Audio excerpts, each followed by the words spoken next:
World Series. And this is the only series in NBA playoff history to have 3 overtime games as we welcome you to a rainy day in Chicago. A sold-out United Center and Game 6 of this Eastern Conference first-round series with the Boston Celtics leading 3 games to 2 over the Chicago Bulls.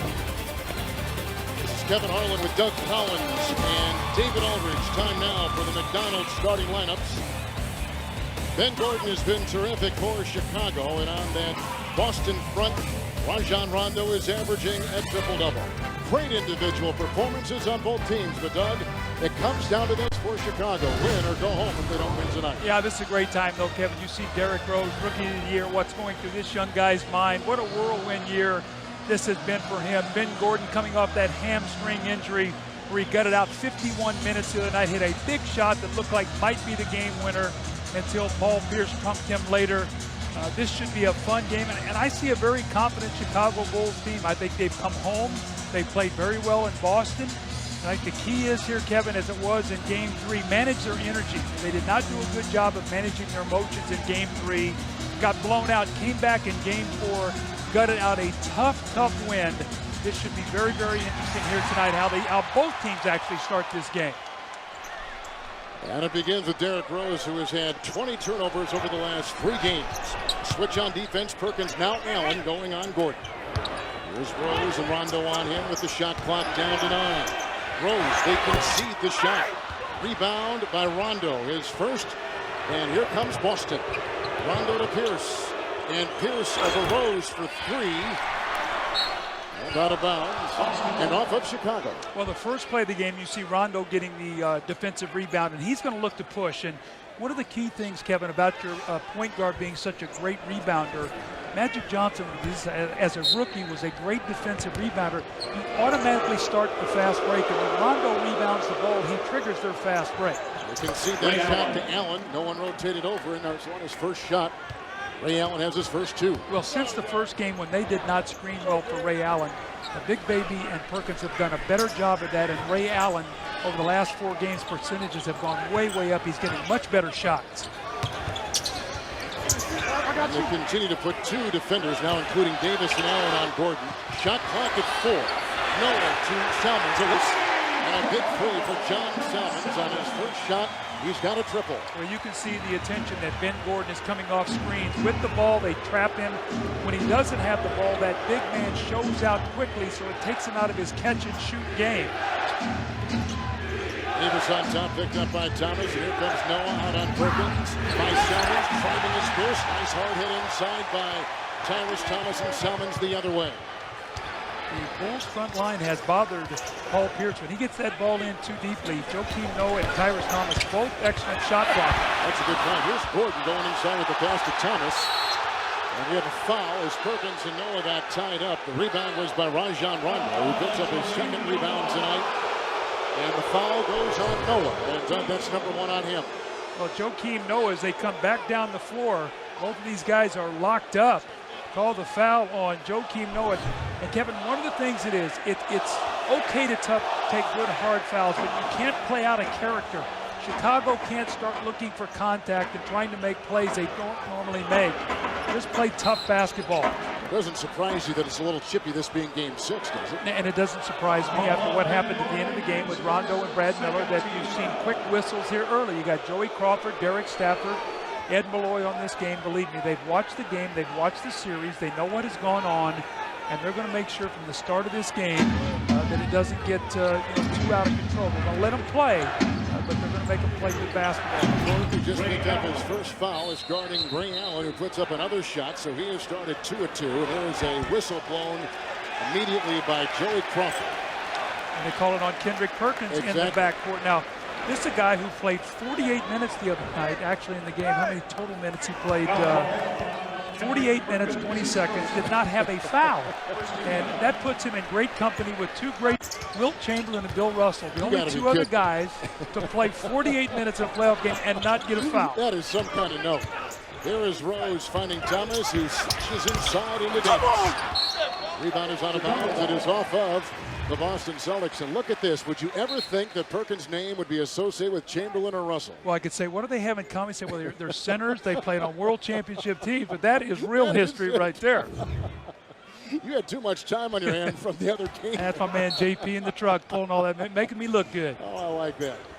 Here comes Rose looking for Salmons, and Paul Pierce gets in the way. Now, Paul Pierce, Doug, has had a slow start to the series, but the last 3 games he has found his stroke and been much more effective. Well, in game 3 here, he came in and set the tone. He had his first 6 shots. It was really the best quarter I thought that Boston played. They had 32 points, went up 11, and played ahead the whole game, and it helped their bench. And for Boston to be able to get to that bench and help them, they need to play with the lead. Rondo is reaching in on Rose. This has been a great story. These two young fouls. There's a 3-second violation inside. It's on Kendrick Perkins. The Rose and Rondo, I mean, we're going to be talking about these kids, Doug, for many years to come. Absolutely. Let's hope these young guys stay healthy. And, it was interesting. We were talking to Doc Rivers before the game, and he talked about, when he said, Pat Riley had always talked to him, like, I'm not going to coach if I don't have a great big man. Yes. And he said, it's almost now you can't coach unless you have a great point guard.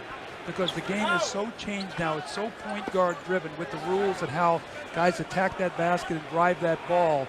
And if you look in the playoffs, you get great point guard play, you got a great opportunity to win. Here are those 2 guys right now. The Rookie of the Year, Rose, and the emerging star, Rondo. Going by Allen, driving into Big Baby. Finds the 2 inside with a foul.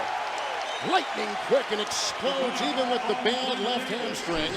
Foul goes on Davis, who picks up his first, and Gordon will be at the line. Well, the rule of thumb there for the Boston Celtics, they do not want Ben Gordon beating them going to the right. They made a mistake here. He goes to his right. More importantly here, you get free throws here, Ben Gordon. I thought in game 5 the other night, Kevin, I don't know if he knew how many minutes he was going to be able to play. He came out, took a lot of shots early. I expect him to be in a much better rhythm. He quick shot the ball the other night, almost like I don't know how long I'm going to get to play. I think his shot selection is going to be better tonight. That's the way a shooter thinks, isn't it? I don't want to get my shots in. Yeah, I'm not going to be able to play 20 minutes. Screen by Perkins. This is a 3 by Allen. His first miss. The rebound pulled down by Gordon. That's his first. And Gordon tries the other way, met by the defensive Rondo. So switch on defense. Allen goes on Rose. This is inside. Rejected by Perkins. He had a handful of blocks the other night. Rondo the other way. It's a 3 on the fly for Allen, and it's good. There was a little bit of buffer there. Rose was not up on him, and 7 quick points for Ray Allen of the Boston Celtics. Well, block shots, rebounds, and steals. That's when Boston has really been at its best in this series. And the guy who's the recipient is Ray Allen. He's the guy who gets out, and it's tough to cover him in the transition game. That's where he gets those open shots. Rose has started on a 2. Another screen. Here's Allen again. Here's a 3. And the rebound pulled down by Gordon for the second time. So Ray Allen has started 3 of 5. Here's Gordon blasting into Rondo on the switch on defense, and he finds the deuce inside. Ben Gordon looks much better tonight. He looks like his leg is stronger. He really, the other night, played 51 minutes in that ball game. 6 of 21, 26 points, hit some big shots late, but was never really in rhythm in that ball game. Tonight is in a much better rhythm here to start. Ray Allen is the only player that has scored so far for the Boston Celtics. He has all 7 points. Switch on defense. Salmons goes on Allen, and now they've got Gordon on the much taller and stronger Pierce. And Paul Pierce knocks in his first shot on 3 tries. There's a new wrinkle. Normally they run that play to get Rose to switch. That time they ran it to get Ben Gordon to switch on the play. So they have gone at Ben Gordon here early in the ball game. Pierce on Salmons, and the shot clock is down to 10. Again, they bring Davis out on Gordon, along with the double defense of Allen. It frees up Noah, who runs inside. He works into Perkins. And Perkins got a hand on it, much to the chagrin of his coach. Doc Rivers at the other end. The Chicago native is coaching his team after winning Coach of the Year a season ago. He was at the free throw line, and Doug Paul Pierce has picked up his first foul. You can see what the Bulls are doing. Anytime that trap is occurring, the Bulls are pulling that ball back and really extending the Celtics deep, flashing a guy right in the middle of the floor.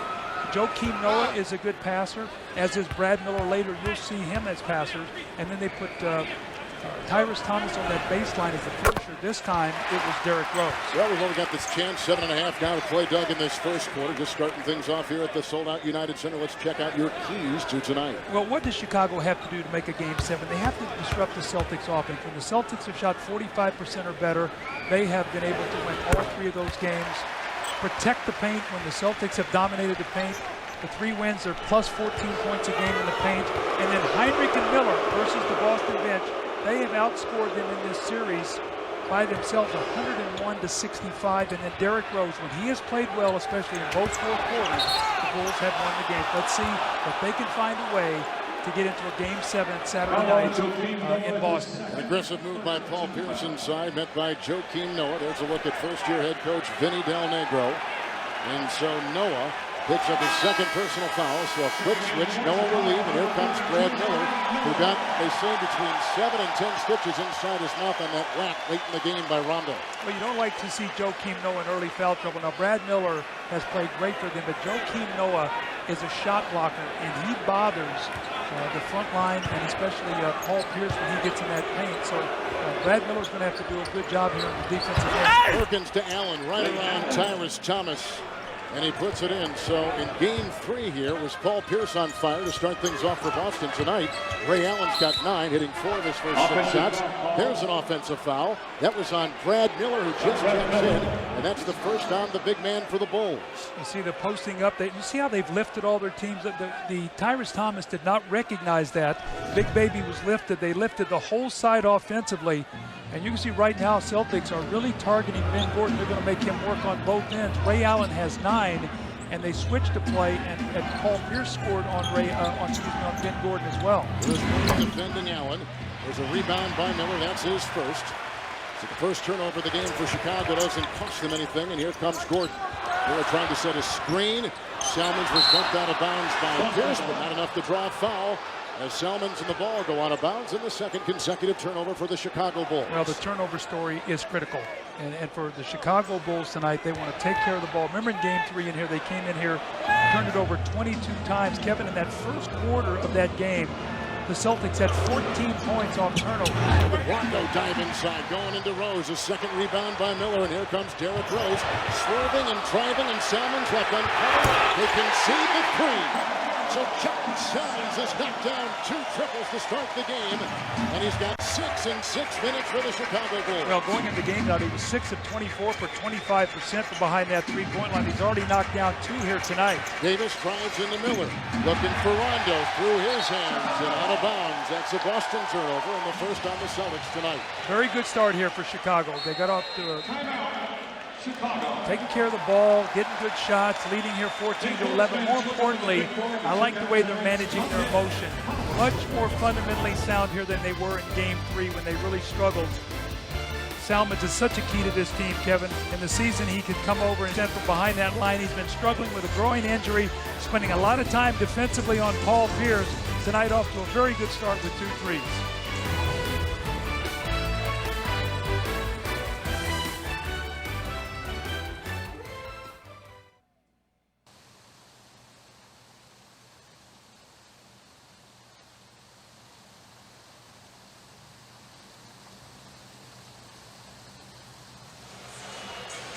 Game 6 and a cloudy, foggy day in Chicago. Time now for the Gatorade around the cooler, and we say good evening to the third member of our crew, David Aldridge. Good evening, guys. You know, there's been a lot of controversy the last 2 days about that hard foul that Rajon Rondo committed against Brad Miller late in overtime, where he hit Miller in his face. The Bulls, both after that game and today, said they expected and wanted a flagrant foul to be called, which would have given Chicago 2 free throws and possession of the ball. However, it was just called a regular foul, and Miller, of course, missed the first free throw. Stu Jackson, the league's executive vice president of basketball operations, told me this afternoon that he looked at it 3 or 4 times on Wednesday, and that definitively it was not a flagrant foul because, in his view, Rondo did not wind up and he did not follow through, which is the criteria for a flagrant foul. Vinny Del Negro had said this morning that he wondered why then Miami's Dwayne Wade got a flagrant foul last night in Atlanta. Stu Jackson said the difference was the referee's judgment, and that's why the league rescinded that flagrant foul today, Kevin. Good stuff, David. Thank you. John Salmons. Doug Collins has played 6 minutes. He's taken 3 shots. He's got 9 points as we see Perkins pick up his second foul. Isn't it ironic? You talked about Perkins having no fouls in over 48 minutes the other night in Boston. And tonight, 2 quick ones. which will force him to the bench. Noah's on the Chicago bench, by the way, with 2. And here comes Brian Scalabrine, the first sub for Boston tonight. That is a big loss because without Kevin Garnett, Mikey Moore is not playing well. You have no Leon Poe out with a knee injury. You have no James Posey, who was a big part of that team last year. This is a big loss. That's the 8th offensive foul in this series by Hinrich Perkins of the 15 fouls that he's committed. Gordon's is a 2-of-3 start. He goes inside with a pass to Miller. He out-duels Glenn Davis. So Miller has come off the bench, taking the place of Noah with 2 points and 2 rebounds in Chicago on an 8-0 run. Remember now, Perkins blocked 7 shots in the game the other night, so who's going to guard the basket for Boston? Screen by Davis. Rondo against Miller and shimmies down the lane. Davis tried to tap it in, and Tyrus Thomas comes up with his first rebound tonight. Here comes Rose. Met by Rondo. Salmons has been red hot, 3 of 3. The last one he banked in from the side. That tells you how well he's shooting the ball. Thomas over Davis into Rose, up and down. Rondo could not catch up with a nice move inside. The assist to Thomas, and Chicago's got their biggest lead. Well, they're moving the basketball. We talked to Vinny Del Negro before the game. He said, we've got to move the ball. When we hold the ball against Boston, they load up on us. Move the ball from side to side. They're sharing the ball. They're moving the ball. And again, who is going to guard the paint now with no Hinrich Perkins in there? You can see Scalabrini's not a shot blocker. Neither is the big baby. He's an undersized player. The Bulls are going to keep attacking the paint. Could be big problems for the Celtics. Rose with a quick 4 to start for Chicago.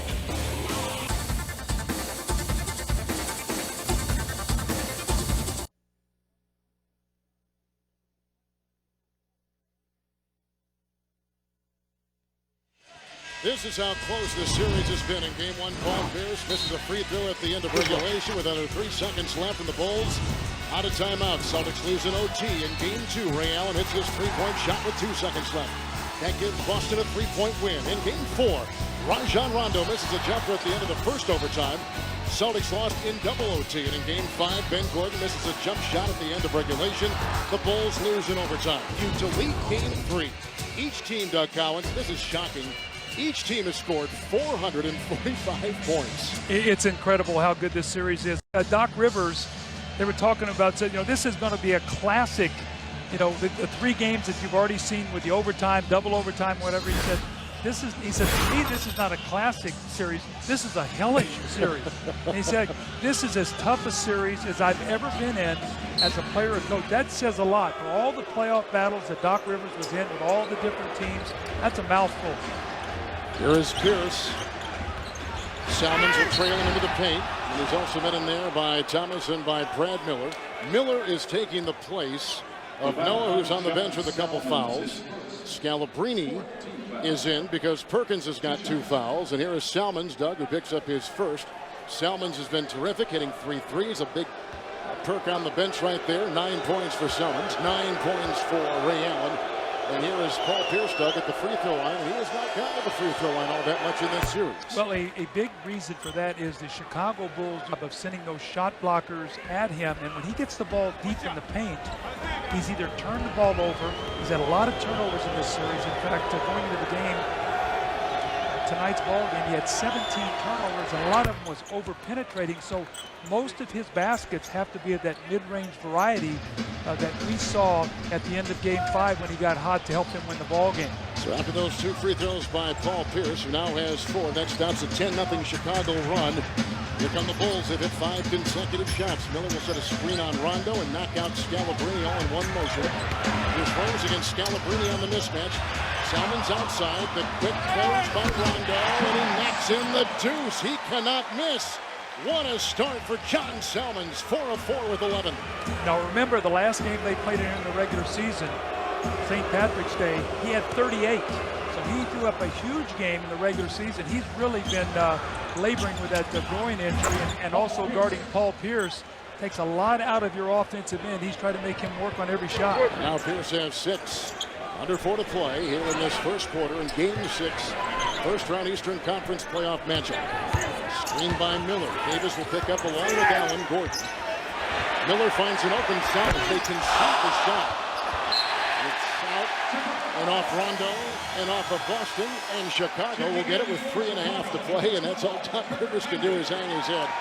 Now, Kirk Hinrich, Doug, coming off the bench, the former starter, taking the place of Gordon. He has been a huge story in this series for the Bulls. Yeah, even Perkins was talking the other day. He said, look, I mean, we got to stop Kirk Hinrich. We stop Kirk Hinrich, we can win this series. So Hinrich was terrific the other night until he fell and hit his eye after that point in time. Did not have another field goal, so they need him to continue to be aggressive. We got three stitches. Here's Rondo again conceding the shot to Rose outside. So Rose has started 2 of 4. He's got 6. One player in double figures. Salmons with 11. Approaching 3 to play here in the first. Rondo to Davis into Miller, and Miller claims another rebound. Down court 2-on-1. Salmons into Scalabrine. I'm gonna tell you, it's Salmons' night. He's banked in a 3 from the side. Kevin, this shot, he was falling, lost his footing. It looked like it hit the underneath part of the rim and fell over. Watch this shot. Watch this shot. It looks like he starts to stumble. Look at this. It hits the front of the rim and trickles over. He needs to get to Vegas right now and put a big number on odd or even or something, because right now he has got it going here in this first quarter. And Scalabrine picks up his first foul. Salmons has 14, and Doug, the Boston Celtics have the largest deficit of the series right now. Bulls by 13. Early they trailed by 2. Hinrich is on Allen. Quick screen on Hinrich. He now has the switch on defense. He'll be watching Scalabrine. That means Thomas is on top. A screen by Davis. Another switch. Miller is on Allen. Shot clock at 2. Scalabrine for 3. Late close by Hinrich. He got it. Scalabrine with the triple on his first shot. Well, that's what he can do. He can space the floor. He's a very smart player, but he's not a power player, and that's where they really miss Hinrich Perkins. You can see right now the Bulls getting inside.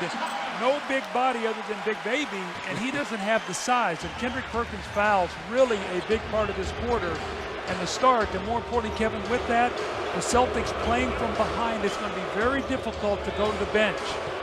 Thomas now has 2. 44% shooting for the Boston Celtics. A straight jacket over there, Scalabrine. The defense couldn't close quick enough. The missed 3. Rebound by Rose. He claims his first rebound. Rose the other way. Chicago shooting 65%. There's an offensive foul, and it's on Miller as he goes colliding into Scalabrine. And Miller now picks up his second. On the bench with 2 is Noah. And really, both of Brad Miller's fouls have been offensive fouls. Remember when Doc Rivers got fouled, got defined after game 4, he had talked about the offensive foul calls, the moving screen fouls on Hinrich Perkins. He said Brad Miller does the same thing and has not been called. Well, he's been called twice tonight on offensive fouls. 1 moving on a screen that time, just walking through the defender. So 2 here offensive fouls on Brad Miller. He was only in 5 minutes, but got 3 rebounds. He gives a certain degree of toughness. Gordon is coming for Miller, so Chicago goes small. Salmons is on Pierce, who is 2 of 4. The quick double by Gordon. Marbury is now checked in the game for Ray Allen. The drive by Pierce with the left hand. He puts it in. Paul Pierce finds his 8th point in the first 10 minutes. And Tyrus Thomas picks up his first foul, and Pierce is holding on to that right elbow. That's his shooting elbow. He'll go to the free throw line and try to complete the 3-point play for Boston. Well, the Chicago Bulls double-teamed him that time, and I think what you're seeing is with Mikey Moore on the floor right now, and Stephon Marbury, they're going to send a double team at Paul Pierce, force him to try to give that ball up. The Bulls let him get out of the double team and get to the basket. This opportunity here for a 3-point play. Moore is in for Big Baby. We didn't even see Mikey Moore in the game a couple nights ago in Boston. And he was signed to take the place of what P.J. Brown did for this team last year, and he has played very poorly. And Doc Rivers has not used him. There's Salmons again. Boy, he has really got off to a great start. Well, he was licking his chops and went right up against Scalabrine in the mismatch, and Salmons has 16 first quarter points. Again, no shot blocking, and Boston, they're so aggressive on the defense. Inside against Scalabrine, he was posting up on Gordon, and he wins that matchup with ease. Scalabrine with 5 in 5 minutes.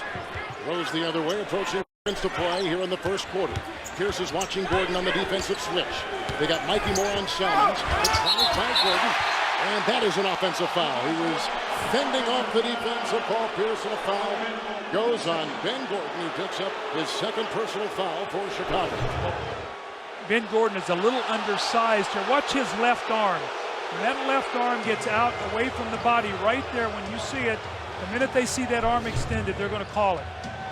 No fouls to give either way. Here comes Rondo, and here is a whistle and a foul. A quick hand check on Kirk Hinrich, who seems confused along with his coach, Vinny Del Negro. That's the first called on Hinrich, who came off the bench moments ago. Well, you can see right now these referees have sent a message early. We're not going to allow any stuff off the ball, no contact.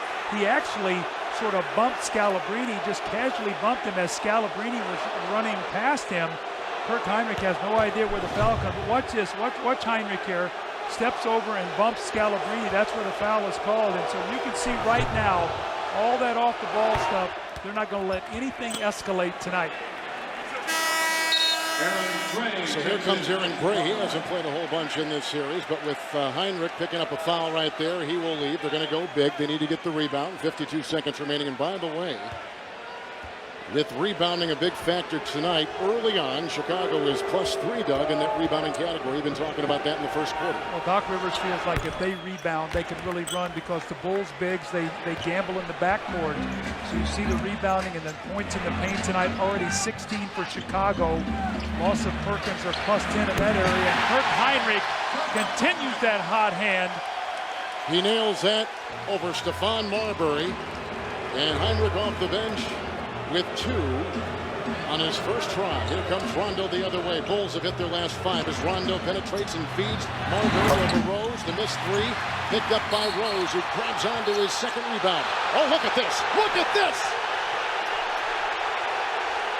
Well, you got to really watch what's going on here now. Boy, you start talking about if it gets into a game 7, you start talking about suspensions and all. This is going to be very interesting because, Kevin, I'm not sure what happened.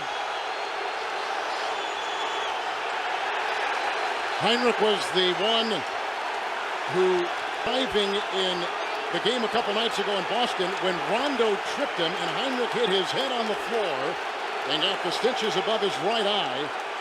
And Doug, you've been saying this the entire series. The longer it goes on, the chippier it gets, and the more under your opponent's skin you become an agitator. You become a real problem. Well, Kevin, put this in perspective. In the regular season, you might see a team in December, not see them until March. Let's see what happens here. Hinrich and Rondo get tied up over there. Really hard to see exactly what happened. Watch to the right of your screen. They're tied up there. Oh, he held him. He held Rondo Hinrich had him by the right arm and then sort of threw him, and then Hinrich comes back at him. But Rondo had him by the arm. Looks like he threw him into the scorer's table, and here they come. Hinrich comes back. Ed Malloy, who is the official between the two, saw everything. He was dug right in front, had a perfect view on that sideline as the two were tangled up. Well, the important thing, they can go to the video here now and sort through things. This is what's really good now. Remember in game 4, they initially were going to throw out. If that's a flagrant 2 on Rondo, then he's tossed. Oh, my goodness. Remember in game 4 now, Kevin, they reviewed the thing with Brad Miller. They initially were going to toss him. That was not a flagrant 2, and they let him come back in. So right now they're reviewing this. Let's see what's going to come of this. But this could be huge. If they lose Rondo tonight, now you got to go back to a game 7. You don't know what the league is going to rule after that. So rather than speculate, let's just see what's going to happen here. As it stands right now, they have initially ruled a flagrant 2 on Rondo and a technical foul on Kirk Hinrich for his retaliation. Let's see if we get a better view right here to the right of your screen. He holds his arm and he whips him out of bounds and throws him into the table. He threw him into the score table, no question about that. So, I mean, Rondo, with what happened at the end of game 5, has got to be smarter than this. You can't get caught up in this. He's a feisty point guard. The guys in the studio were talking about this guy has arguably been the best player in the playoffs. No Kevin Garnett with injury. Poe is out with injury. And if they lose Rondo here tonight, and then you got to see what then happens down the road. So this is going to be very, very interesting. But Rondo has got to be smarter than that. He cannot let his emotions get the best of him in that situation.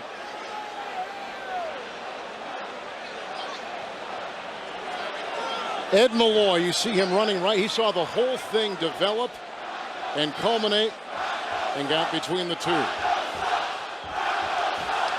Kevin, this is how playoff series totally change.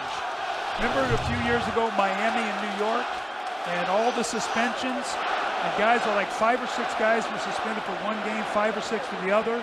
and it turned a whole series around. So this is why you've got to keep your poise. How about Phoenix and San Antonio when Robert Horry got Nash? Exactly, got Nash, two guys, Amari Stoudemire, Boris Diaw suspended for a Game 5 after they had evened the series 2-2 and taken the home court back.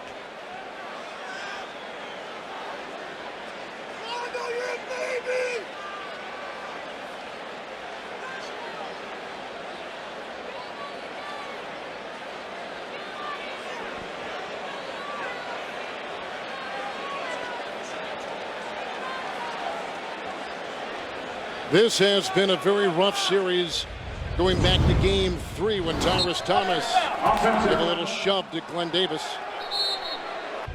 Got a T. Game 4. Miller pushes Glenn Davis, earning a T. Game 5. Hinrich hits his head on the floor. He was tripped by Rondo on that particular play. The 3 stitches above his eye. And also in Game 5, Brad Miller was hit in the face by Rajon Rondo in the closing seconds. Stitches in his mouth. And then tonight, here in Game 6 with a Boston 3-2 lead, flagrant 1 on Rondo. That's huge, though. Flagrant 2, you're right, out. Exactly. You know, flagrant 1, I mean, Boston, Doc Rivers has got to be very happy about this. Flagrant 2, you're gone. So, I mean, that is a huge, huge call.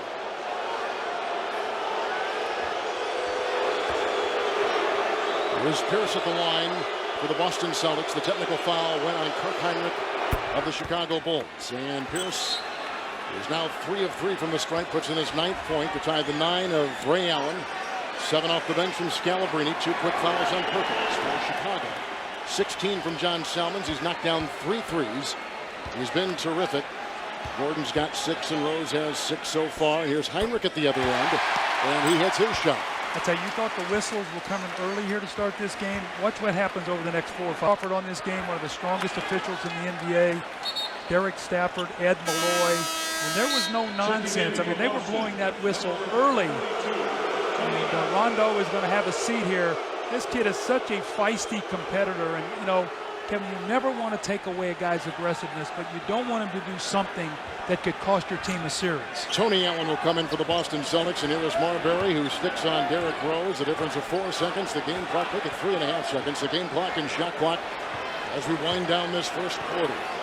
And what a first quarter it has been. Chicago needs to win to stay alive. The rookie of the year. Working on Marbury. What'd I tell you? Oh, my goodness. What'd I tell you? Hardly any contact, and a quick foul called on Stefan. That's his first. And now quickly Eddie House is going to come in with Rondo. And leaving will be Scalabrine, and also exiting will be Mikey Moore. Look at all the guards on the floor for the Boston Celtics. Here comes Ray Allen. He's going to check in the game. Lindsey Hunter is going to come in for Chicago. One Allen replaces the other for the Boston Celtics. And Gray will sit down. Here comes Lindsey Hunter in the game for Chicago. So tons of substitutions with 9 to play in the first. It's like the 6'5" and under league right now. It's the Celtics have every shooter on the floor, and the Bulls try to have every defender. Rose at the stripe is 2 of 2. Big first quarter. Look at the amount of points Chicago has scored. He makes his free throw 37-point first quarter. It's their highest scoring quarter of the entire series. If you're Vinny Del Negro, you have to be so excited the fact that your team came out and channeled this emotion in a very, very positive way. And came out tough, Doug, entire series. Here's Pierce, picked up by Thomas, a screen by Rondo, a second remaining. Pierce over Thomas for 3 at the buzzer, will not go.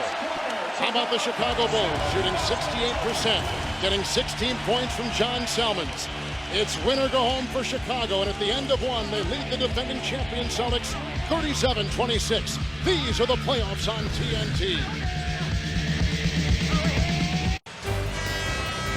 This game was tied. Chicago finishes the final 6.5 minutes of that first quarter on a 26-15 run, and moments ago our David Aldridge caught up with Boston Celtics head coach Doc Rivers. Doc, what did you see on that play involving Rondo and Hinrich? I don't care what I saw, honestly. What else were they going to do?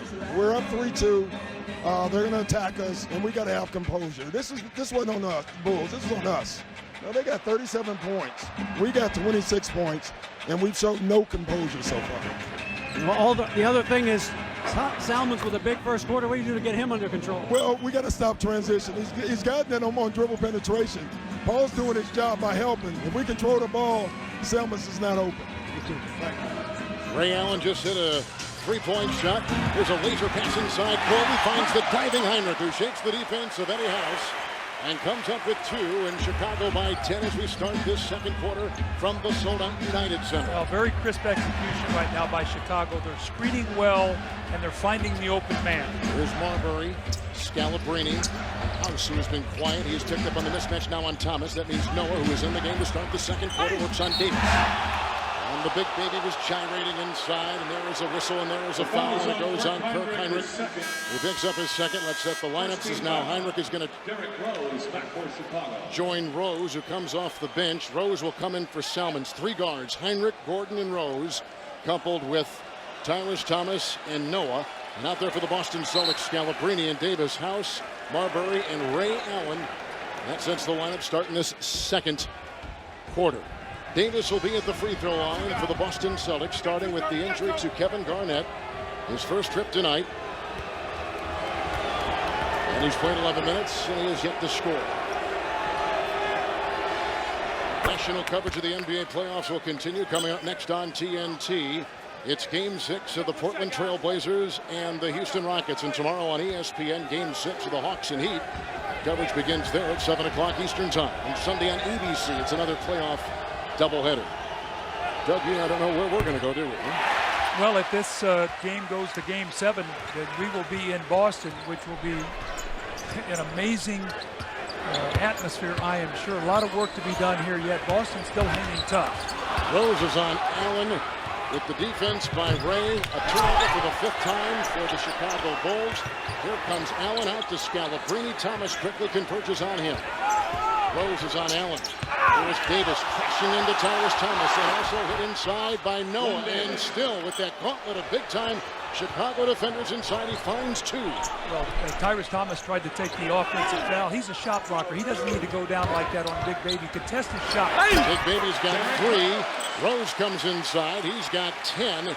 Rose got the pass from Gordon, who comes up with his 3rd assist. The Bulls have now hit 7 consecutive shots. Well, Boston can't guard the ball right now. It's just beating off the dribble, and it's just breaking down their interior defense. Sliding inside as Allen got the pass from Scalabrine. He was covered by Rose with the miss right there. Ray is 5 of 9. Here's Gordon. Working on House. It's over by Gordon. He's playing with the bad left hand spin. He leans in. His shot won't go. House was guarding on the play. And Eddie House, every time he steps on the floor, his House picks up his first, Doug. Every time he steps on the floor, Chicago goes right at Eddie House. Well, they've got guys that all can attack off the dribble, and that's one of the reasons why Vinny Del Negro has gone to this lineup. He has Rose, Hinrich, and Ben Gordon out there. That means that Eddie House has to guard one of those guys. So they're going to go at him, thinking that if they can go at him, they can force him off the floor, because you worry about a guy like this who can get very hot. And I remember a couple years ago, 2-3 years ago, when he was playing for Phoenix, he was such a big part of Phoenix's offense coming off the bench that year with Mike D'Antoni.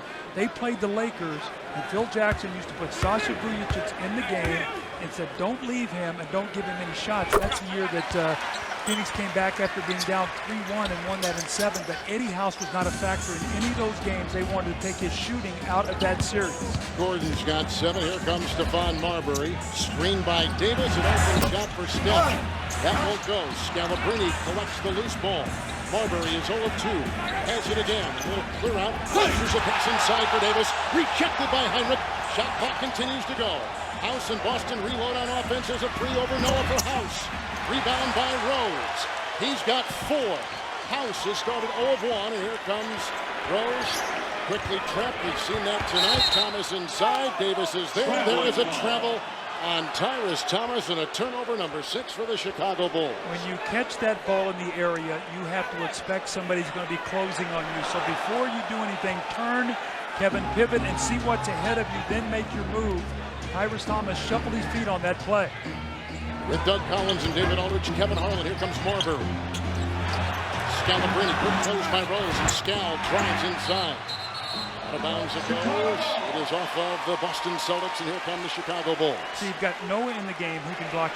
twice now. Scalabrine drive that ball in there, get a shot contested. A big baby got a shot blocked. Actually, Hinrich blocked his shot the last time. The Celtics only 8 points in the paint.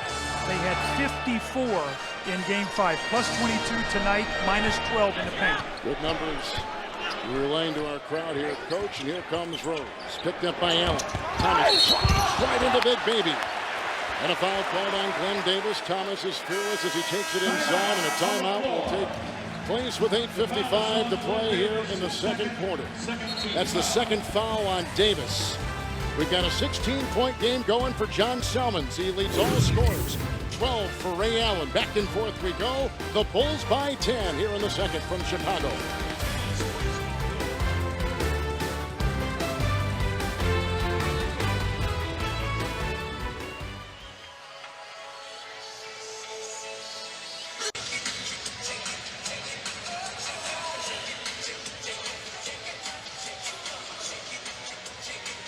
He's brought John Salmons and Brad Miller to the Bulls. They've been struggling from the field, had Salmons coming into tonight. Only 37% shooting from the field. Doug already, he's knocked down 3 threes. A myriad of tough, contorted shots inside. He's got a game-high 16. Now, Hinrich Perkins back in the game. We'll see how long he can stay on the floor again. They need him. Without Kevin Garnett, he's the leader of their defense now. He's a verbal leader. He guards that paint. He has got to stay away from his third foul. And Rondo back in the game. He has not scored tonight. He's averaging 24 points a game in this series. He has not scored tonight. 0 of 2 from the floor. Rondo in house. Allen, Davis, 5 on the floor. Hinrich is following Allen. Screen by Davis inside with Perkins guarded by Noah. Nice shot by Perkins. They need him in the worst way. It's his first shot right there of the game. It's Gordon with the floater over Allen at the other end. Has been Gordon for this game. With the miss right there, has gone 2 of 4. Tyrus Thomas picks up his second personal foul. We told you before that Noah has 2 and 8:19 to play here, David, here in this second quarter. What do you have? Well, you guys talked about the importance of Kendrick Perkins, and he said he heard from an old teammate, Sam Cassell, on the phone, who he talks to a lot. After Game 4, when out here in Chicago, said Sam Cassell called him and said, "Perk, in order for us to advance, you can't foul out. You've got to watch the fouls." He's been playing smarter, but tonight, of course, he's picked up those 2 early ones. He knows how important he is to this team. There's another foul picked up by Kirk Hinrich. Thank you, David. It's his 3rd on Kirk Hinrich. So here comes Miller, and here comes Salmons off the Vinny Del Negro Chicago Bull bench. Gone is Hinrich, and gone is Tyrus Thomas. And then, David, just to follow up on that, was talking to us at breakfast today about how that has gone to Perkins about now being the leader on this team, especially verbally. And you see him talking right now, defending pick and rolls, defending the paint, and they're thin on that front line, and it's so important for him. He had 19 rebounds and 7 blocks in that Game 5. On the floor for Chicago, Miller, Noah, and Gordon, along with Rose and Salmon. So that sets up their group. Here's an interesting shot you saw moments ago with Marbury and Garnett sitting side by side. And of course, we go back to the beginning of their careers. They both started with the Minnesota Timberwolves. When you think about this now, all the emotion that's been in this game, it's sort of quieted down now. Quietly, Boston is back. That's without Rondo having scored a point. They're very quiet here tonight, so the Bulls have to continue to execute and get good shots. Gordon's got 7, screened by Miller on House. Here's Gordon, shoving it past House. Rebound pulled down by Perkins, who claims his 2nd rebound. Here is Rondo, wide open House. He makes the fake, flying by Gordon. That's the 3. Which is a miss, and House has gone 0-2 in 5 minutes, and Salmons comes galloping the other way for Chicago. Met by the defense of Allen. Here's Rose. He's got 10 points. Now he's got 12. He started 4 of 6. Dug 12 points in 6 shots. Well, this is the Rookie of the Year that we saw all series. Remember that Game 3? He was so emotional over that award. He was so out of sync. Tonight in a great rhythm. Allen gets by the defense of Salmons and goes inside and finds 2. Ray Allen scoring at will, 16 points. Allen is 6 of 10. Rose again, he's got 3 assists and 4 rebounds. Allen is on it. Noah. Gordon over same sweet spot he's been hitting tonight. And Gordon now has got 9 in 14 minutes. Just moments ago showed you a backcourt scoring graphic in Chicago's backcourt. Out dueling right now the Boston backcourt. Well, again, that the Rondo has not scored, and what's happened Actually is being guarded by a guy smaller than him, so he knows his shot cannot be challenged. There's a Perkins screen on Rose. That's a shot by Rondo. He is 0 of 3. Rose the other way. The rebound was pulled down by Miller. Rose outside, puts it in. Rondo, Doug is conceding that shot. And Rose is burning him with 14 points in 17 minutes. Well, I think their game plan is to keep him out of the paint. He was in that paint in game 1 when he had 36 points. They had no answers for him. If he's going to make that jump shot, you can't guard it. Doc Rivers is going to take a timeout here after that game had gotten down to 6. Eddie House missed a 3 that could have made it 3 in transition. The Bulls score a couple points here in a row, a couple baskets, push it back to 10. And Derrick Rose, nice rhythm, nice poise, pulling up, taking what's there, not forcing it. More importantly, not turning that ball over, knocking down that mid-range jump shot.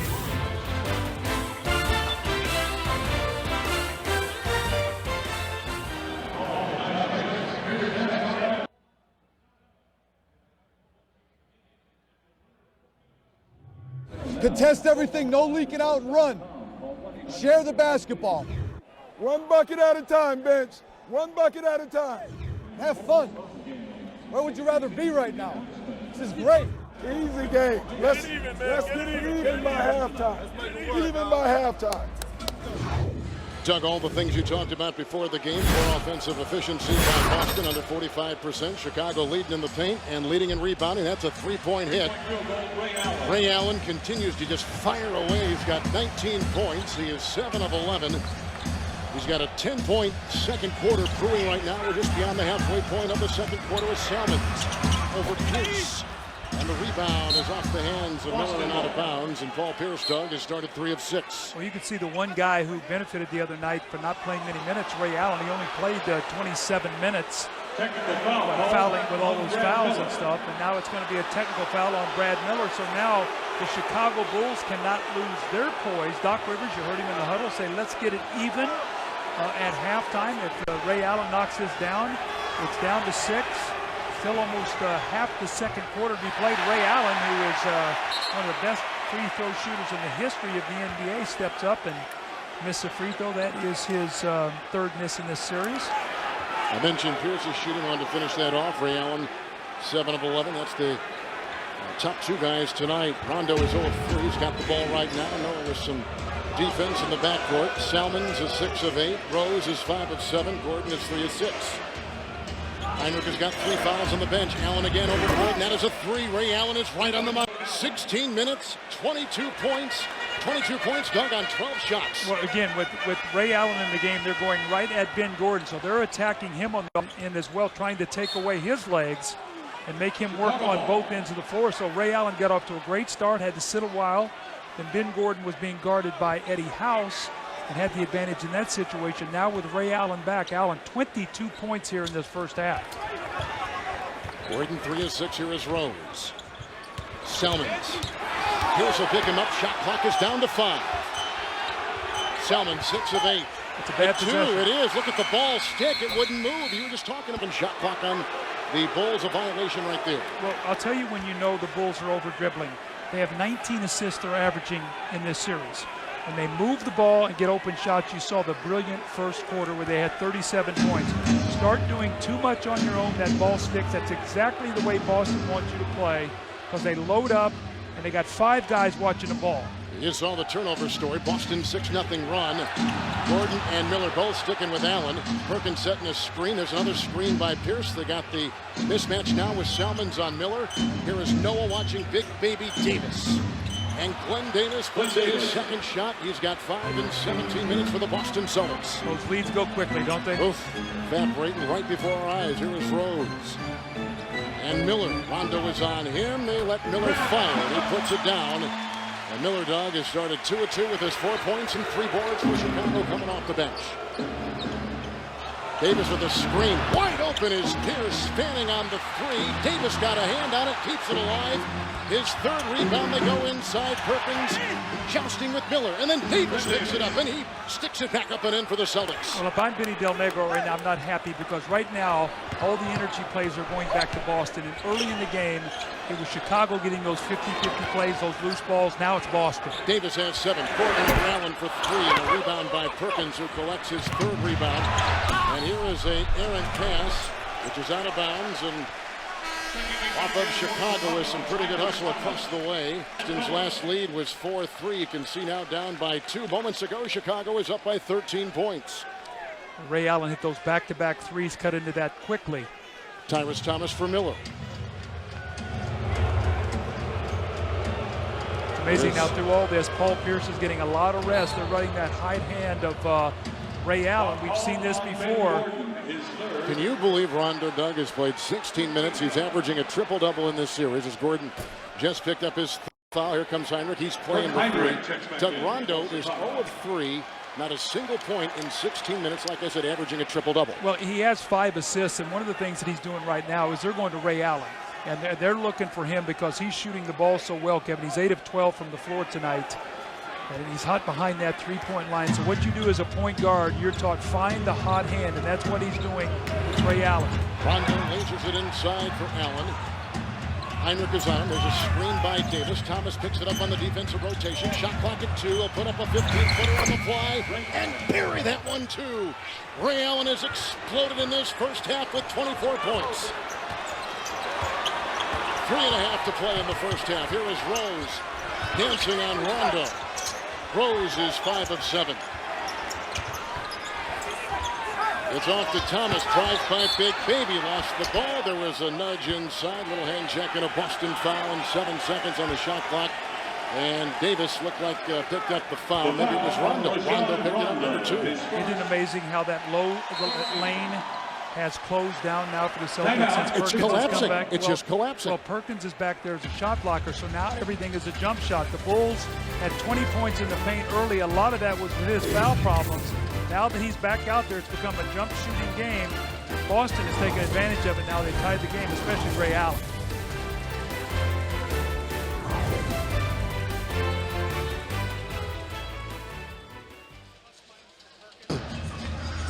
Allen has been sensational. They're up over 40. Now they're over 45%. Here they come. Isn't it amazing? Unbelievable. I mean, it's and look at the read was +6. Now it's +3. Turnovers are starting to pick up for Chicago. They now have 7. So now they're +4 points off turnover. Yep. The points in the paint are starting to it was +12. Now it's +4.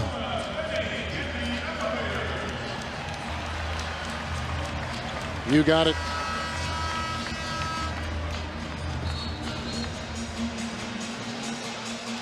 Earlier in this half, the Chicago Bulls led the champion Celtics by 13 points, but Ray Allen has put in 24, Doug, in the first half, and 15 in this quarter to bring the Celtics back. Well, sweet shooting Ray Allen. He's been doing this for a lot of years, and I talked about when you've got the hot hand, you screen well. Your big guys set good screens to get him open if you're the point guard.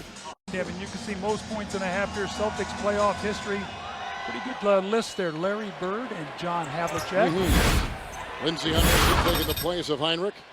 Here is Noah on top. Chicago shooting 61%. Boston shooting 46% in this game. Noah 0 of 2.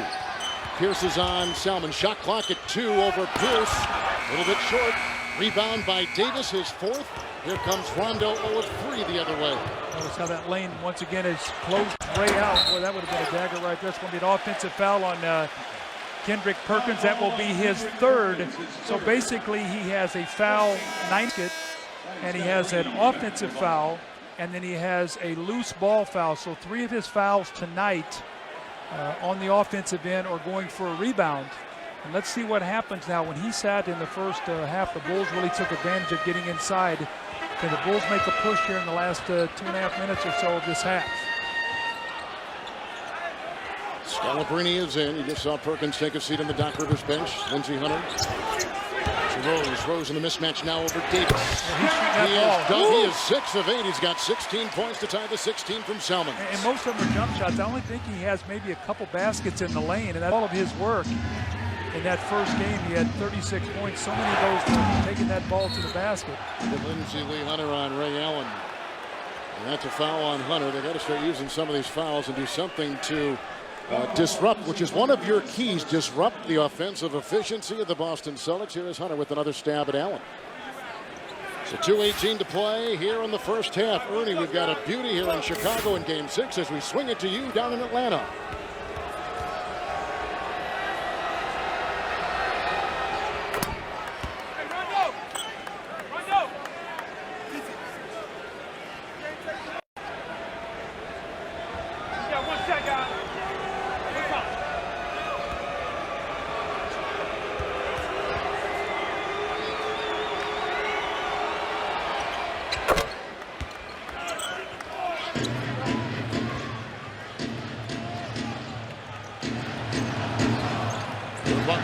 Thank you very much. How about Dwight Howard? He knocked out 2 players, himself and his teammate, with that fractured sinus for Courtney Lee, the rookie. And a quick foul is called, and 2:10 to play here in the first half. And that foul's going to go on Paul Pierce. And he's got 2. Here's Lindsey Hunter at the free throw line. And there's a longtime veteran of the finals, MVP from a season ago, Pierce. Well, Lindsey Hunter has been quite a mentor and a great guy in that locker room this year. Derrick Rose. Lindsey's been around a lot. He's been around some great players. Then he broke in with the Pistons with Isaiah Thomas and Joe Dumars, 2 Hall of Fame, backcourt players. Played the NBA championships with the Lakers. He's out there with Kobe Bryant. He understands this game, the mentality of what great nights, and he's been a real positive influence for Derrick Rose. Rondo with his 3rd rebound. He's got 5 assists. Celtics have gone 17 without a turnover. Here's Rondo. Hunter watching the shot. It's a 3 by Ray Allen. He's got 29 first half points, 29 points and 15 shots. He's had a 20-point second quarter. Yeah, more importantly, after that brilliant start, the Bulls had 37 points in the first quarter, only 16. Celtics have locked down their defense. They've closed up the paint, and everything here is a jump shot. You can see that shot to Rose, and he is exploiting that, Doug. He's got 18, 7 of 9. From the floor for the rookie Rose. He's got a 10-point second quarter goal. Yeah, but again, this has been the Ray Allen show here offensively in the first half. And Paul Pierce has only taken 1 shot in this quarter. You know, come money time, it's going to be Paul Pierce. There was a screen, and 38-year-old Lindsey Hunter hitting the net hard. Picks up his 3rd foul for the Boston Celtics. Now, you can't step out and screen. You're going to see Lynn Davis there, the big baby. He does. He steps out, and Lindsey Hunter runs into it. Now he's going to be in foul trouble, so Mikey Moore coming into the game. And minute 19 doesn't sound like much, Kevin, but you get 2 or 3 possessions here. You get a couple stops and scores. This could be a 6-point swing one way or another here in the last minute 19. Big baby is about 20, and Lindsey Hunter, as I just said, is 38. Rose. Rondo on him. Noah picked up by Moore. Pierce is trying to stick with Salmons. Noah trying to screen and roll. Shot clock is down to 8. Salmons. Pierce watching him. John Salmons with 18 points, matching the 18 points of Rose. 7 of 10 Salmons. His first points in the second quarter. Allen the other way. No fouls to give either way in the final seconds of the second quarter from Chicago's United Center.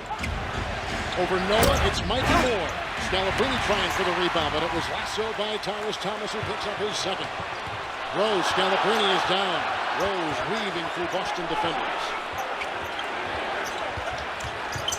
Into Moore on the defensive switch. That means Rondo is watching Noah. Wow. Rose puts it down.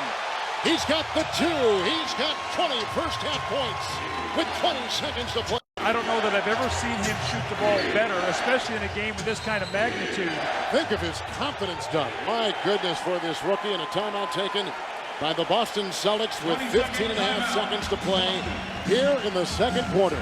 This is a very humble star here. Remember when he got that Rookie of the Year trophy? He really had a tough game 3. He has bounced back here tonight, had a great first half.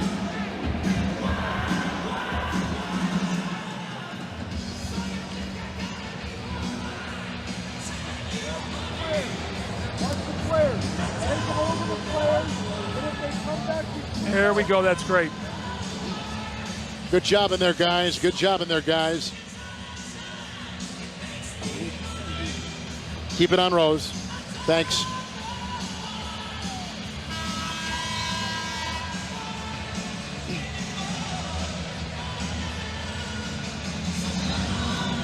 Doug, one of your keys for tonight's game for the Chicago Bulls was Derrick Rose. Yeah, we talked about the wins and losses. Look what he has done, how well he shot tonight. 8 of 10, 80% line 8 times in the wins. Tonight he's 4-4, on track for those numbers. And then the flip side of that we talked about, and they got to slow Rondo and keep him out of the paint. Well, you know what? He has 0 points tonight, 0 for 3. He does have 6 assists, but a lot of those are he's not penetrating. He's been finding Ray Allen for those open jump shots. Big man on the bench for the Boston Celtics. Final seconds of the first half, and what fireworks we have seen. Here's Pierce, he is 3 of 7. Salmons on him. Paul Pierce, who was dynamite the last game to give Boston the lead. A shot with a foul and .2 on the clock. Lindsey Hunter was reaching in on the veteran Paul Pierce, and Hunter picks up his second personal foul, which will send Paul Pierce to the line where tonight he is 4 of 4. You can see Lindsey is reading that spin move, but he commits the cardinal sin there. You can't reach in. Paul Pierce is very good at dragging that ball in front of defenders and forcing you to make that foul. Using it as bait almost, absolutely. to lure Just them here, in. take this ball, Yeah. and then you throw your arms right into that guy and you get the foul. It's caused him problems in this series, though. A lot of his turnovers, he's tried to do that, throw that ball out. The Bulls have stripped him. And as I said before, going into this game tonight, he had 17 turnovers, so that had been a problem.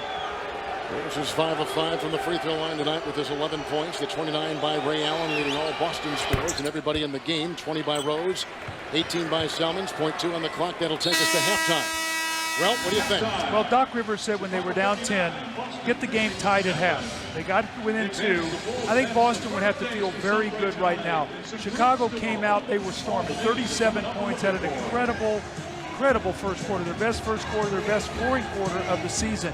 Boston is lurking. Rondo has not scored. Paul Pierce has been very quiet. Ray Allen has been great. It's going to be very interesting.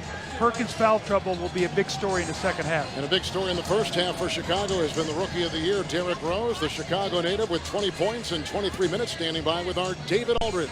Derrick, obviously, do or die. You came out with a lot of intensity in the first half. What were you trying to do out there?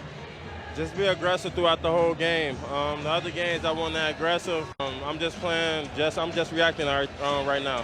Second half, obviously, Ray Allen's gotten going, and you know Pierce is back there. What do you try to take away first from him? Oh man, they're a good team. We just got to contest all their shots, make sure they work for every shot, and just play the defense the whole shot clock. Derrick, thanks very much. We'll see you in the second half. Thank you. All right. After a brief timeout, we'll go down to our Atlanta studios for our Emmy Award-winning crew. To the Chicago Bulls with Doug Collins, Kevin Harlan. There you see our score. Chicago at one time led by 13 points.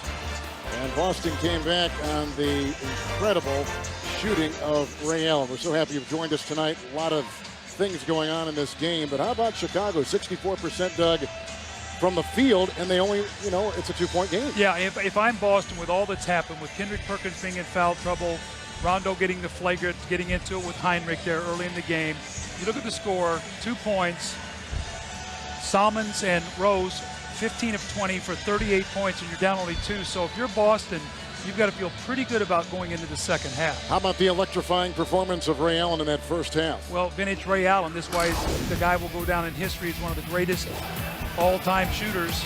Still number 2 and 3 behind our beloved Reggie Miller, so he's got a way to go. But tonight he was loading it up from behind the line, and key thing there was the Celtics were setting good screens for him, and then Derrick Rose getting inside, and most of his shots were from this range. You saw Kenny Smith talking about how he was getting that ball into that 15-foot area and rising up and shooting it, and this is the situation that occurred when Rondo and Hinrich got tied up.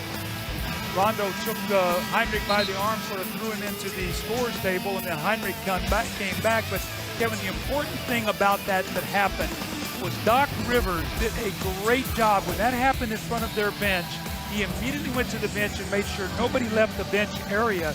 Normally when things like that happen in front of your bench, somebody wanders off. So a great job by Doc Rivers to keep his bench off the floor. As you take a look at the Dos Equis game summary and the fantastic shooting of Chicago, facing an elimination game tonight. They've got to win to stay alive. Look at the points in the paint. That was one of your keys. And rebounding, of course, has always been a key in this series. Well, I think one of the things for the Celtics, they only had 3 turnovers in that first half, and 2 of them were on offensive fouls. So they did a very good job taking care of the ball. And Kevin, I talked about when they have won games in this series, the 3 wins are averaging 24 assists per game and only about 10 or 12 turnovers. So tonight they're taking care of the ball. I expect Paul Pierce, who only took 1 shot in that second quarter when Ray Allen was going to work, to be a guy they really focus in here on this second half. And the Bulls are going to have to lock down their defense, get out in the open court, and get some easy baskets. Celtics begin with Pierce, Davis, Perkins, Ray Allen, and Rajon Rondo. Here's Allen's trying to go inside. Looked like Gordon got a piece of it. It's saved by Thomas and picked up by Salmons and retaken by Ray Allen. will put up a running three. Salmons was defending the rebound, clutched onto by Rose. That's number 5. Here come the other way, Gordon over Rondo. That is a 3 by Ben Gordon. He now has 12. He's out there with Salmons, Thomas, Noah, and Derrick Rose. How about the perimeter? The Bulls have 50 right now. They're 62 points. 20 Rose, 12 Gordon, 18 for Salmons. Look at Thomas and Noah, 2 points between them. Miller's come off the bench with 4, but the big men not scoring. A screen by Davis. Rose on the rotation picks up Pierce. Salmons was reaching in 2. And Rose will pick up the foul. That's number 1. Let's swing our attention over to David Aldridge with some halftime notes. David? Well, guys, as you all talked about, it's all about keeping your composure. Both teams talking about that in the locker room at halftime, especially the Boston Celtics. Doc Rivers said, we started playing basketball in the second quarter. When that happens, we're a pretty good basketball team. We're not a good team when we try to be Ali or Frazier. Wow. What a big punch thrown inside there by Perkins right over the tandem of Noah and Thomas. And now Perkins' dog has got 4. Can he stay out of foul trouble? He's going to be key. If Boston wins this game, it'll be him staying out of foul trouble. Will be a big part because that's what he brings. Yep. The shot blocking. They only blocked 1 shot in the first half. He was on the bench with fouls. Played only 13 minutes. Blocked 7 in game 5. He had 9. So shot blocking was very key in that game. Perkins is the number 1 shot blocker among all the playoff participants league-wide. Shot clock is at 6. Here comes Gordon, screened by Noah. The double by Perkins and Allen. Here comes Thomas, 1 to shoot. He fires away. And the rebound by Paul Pierce, who got whacked in the chest. That's his second rebound. Allen right by Gordon. And into Noah. Mismatch now. They got Allen working on Noah and Thomas. And Perkins got it inside. He goes into Thomas. There's Paul Pierce. He's trying to stop a bleeding nose. Kid who grew up in Los Angeles, rooting for the Los Angeles Lakers. Bang. Right there you see Tyrese Thomas. And you know, Kevin, how many times have we seen guys with their hands going to the ball like that? I'm shocked that there are not more guys that get poked in the eye and all with all the hands and how quick guys' hands are going for basketballs. We saw Amari Stoudemire this year obviously get a detached retina. Torn retina was missed a lot of the season. Kareem Abdul-Jabbar wore those goggles throughout his career to prevent that from happening. But I'm shocked that we don't see more of that during the course of the season. Noah has picked up his 3rd personal foul. Doug, as you take a look at them assisting Paul Pierce on the Boston sideline, we've been marveling this entire series at the big men, young big men, and what these 2 organizations have done to teach these kids behind the scenes, work with these big men to get them where they are right now. Well, I've always felt that big men take a longer time. The biggest thing for them is so many of the big guys coming in, you know, aren't in the kind of shape and don't play at the level that you have to play in night to night. They get away with being bigger guys, maybe laying behind, blocking shots. They get to this league, you can't do that.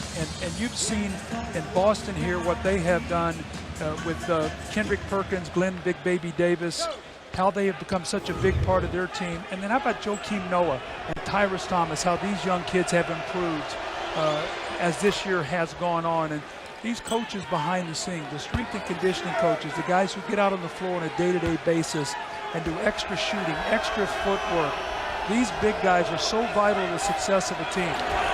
Perkins with his first 2 free throws. They have taken Paul Pierce to the locker room, so Tony Allen has taken his place for the Boston Celtics. We're about 2 minutes deep into this 3rd quarter. Rose, 8 of 10. His best game since game 1. They double Noah. Rondo is reaching in as Noah had grabbed onto the ball. The foul goes on Rajon Rondo, who picks up his 3rd personal foul. I think that Doc Rivers will take that because that would have been the 4th on Kendrick Perkins, and that would have been 4 fouls he committed that really had nothing to do with the game. We're talking about a foul 90 feet away from the basket, an offensive foul, a loose ball foul. You cannot commit those kind of turnovers here in the second half. Rose over Rondo and Davis. The rebound by Salmons. Rose is 8 of 11, and Salmons collects his 2nd rebound. Gordon is picked up by Ray Allen. And Ray Allen scoops in the loose ball. Allen with his 3rd rebound. Rondo over 3. No points in 22 minutes for the Boston Celtics. He has been the star of this series. Allen over Thomas on the defensive switch. Rebound by Davis, who collects his 5th rebound with 7 points. It's Davis outside over Thomas. Big baby Davis has gone 4 of 7. He's got 9. Yeah, he had one subpar game really in this series. That was the game 4 loss. 4 of 16 in that game. Struggled. Came back with a big game 5. 7 of 11 from 4, 21 points. No, the screen, the shot by Rose. They let him fire. Rondo has not gone out and contested many long shots by Rose, who now has a Chicago high 22. Remember when Tony Parker was a rookie and he couldn't make a jump shot? All you went under all those screens. This guy knows how to make a jump shot. You better not leave him, Ray Allen. 32 knocks in a 3 right there, Doug. 32 points in 18 shots. But how Tony Parker worked, that if you're going to go underneath that screen, he was going to pull up and knock down shots. That's what you're seeing with Derrick Rose tonight, pulling up and making that mid-range jump shot. If you're going to lay off of him and give him that shot. Gaining confidence every time he takes that shot. Let's see. Kick ball right there. So the shot clock at 14. We take a look at Hinrich. Joakim Noah. Well, Big Baby Davis, when he left for last summer, Doc Rivers looked at him and he said, I want you to do one thing. I want you to work on nothing but shooting all summer long. Get to where you can make an open shot. And with Kevin Garnett going down, who was a great mid-range shooter, that's what Glenn Big Baby Davis has brought to this team. He's brought size and some toughness, but you've got to be able to make that mid-range shot, and he's doing it very well. Hinrich is coming for Gordon. Screen by Thomas. Knocks out Allen. Pick and roll with Thomas over Perkins inside. And Thomas in 24 minutes has gone 2 of 5. He's got 4 points in the game. They waited a little bit longer in that second half a couple nights ago to bring in Hinrich after that great first half. But tonight they bring him in earlier with about 8.5 to play in the third. Allen, switch. Noah's on Allen. That means Hinrich is on Perkins. That's a 3-second violation. It's a defensive 3, and it's on the Chicago Bulls with 8:07 to play in the third. Yeah, Ray Allen licks his lips on those kind of things because he gets to shoot the technical free throws. When I shot technicals when I was with a 76er, man, you love to see 3 or 4 or 5 of those a game. You sprinted to the line to get those little extra points along the way. Now, you were a very good free throw shooter. Well, he's a great 80, one. I know, but you were over 80%. Yeah, I think I shot 80, maybe 82 or 83. In the playoffs, I think even higher. Well, that's when you Coach, want to bring. I'm all over your numbers. That's when you want to be at your best. There's no question. Usually you play more minutes. And was your playoff average in all statistical categories, Doug, when you played as a 4-time All-Star? You played in the finals. Was it higher in the playoffs than the regular season? Yes. Brag a little bit. No, I'm not going to do that. I'm not going to do that. I'm 58 years old. People think I played when the ball had laces, so we're not even going to go there. You know what, 58. Here comes Allen. Thomas on the defensive switches on him. That means Hinrich is on good. That's a shot clock violation and some pretty significant defense by the Chicago Bulls. Well, the Bulls, that's what this crowd is looking for. Get some defensive stops because ever since the first quarter, the Celtics have been a great rhythm offensively, Kevin. They're shooting almost 47%, as we've talked about before. The 3 games these Celtics have won, they've shot over 45% in all 3 of those games. And Chicago shooting 60%. Hinrich finds Noah, who goes colliding with Davis, gets his own miss. Knocked away by Perkins. Look at the double. He's in a straitjacket. He goes outside to Hinrich. And Noah, who's got 7 rebounds, is 0 of 4. They're chasing Hinrich all over the floor. Here is Thomas into Noah. And that's knocked away by Perkins, and Doug, the shot clock is at 12. Joakim Noah, great hustle inside, though. Did not give up on the play. Tried to dunk the ball. Went strong. Couldn't quite get to the rim. Picked up the loose ball. Nice possession here for the Bulls. Let's see if they can get a score. Hinrich to Noah. Into Davis. That's the first shot that Noah has hit from the field in 5 tries. With his 2 points, 3 assists, and 7 boards. Well, his offense right now is found money. When he can give them some points, where he really helps is on that defensive backboard, offensive rebounding, blocking shots, defending the paint. That's where his value to this team is right now. Again, Pierce is still in the locker room with that bleeding nose, and Allen has taken his place. Rondo alley-oop. Allen comes flying off the wing, and I think he shocked Salmons with his athleticism. As Tony Allen goes up high, he's got 2. Well, that's what he does. He's a good cutter. He will go to the basket when you double team off of him, you lose sight of him, and that's what happened with that time with Salmons. Thomas over Davis. Rebound by Noah, number 8, and he sticks it back up and in. He's made 2 in a row. Joakim Noah has 4. There's his value. Yep. Second shots, energy, hustle. Rondo presses the issue with Rose and drives right down and slithers for 2. It is a Boston 1-point lead. It's his first 2 points of the game. 1 of 4. Rose by Rondo. Rose into Perkins. And it's picked up by Tony Allen with his first rebound. 3 on 2. Allen launching a 3. Way off. Saved by, picked up by Salmons. 6 to play in this third quarter. Salmons a 3. It was over Allen. Rebound try by Thomas. He was climbing over the back of Perkins with the foul. Looks like Thomas has been tagged with his third foul. This third quarter is as good as the first half. Things are getting very interesting here. Tony Allen in for his defense to play against Salmons with Pierce out. Gets to the rim. Beautiful lob pass here by Rondo. Only 2 points, but 10 assists in the ball game. And the Celtics have clawed themselves to a 1-point lead.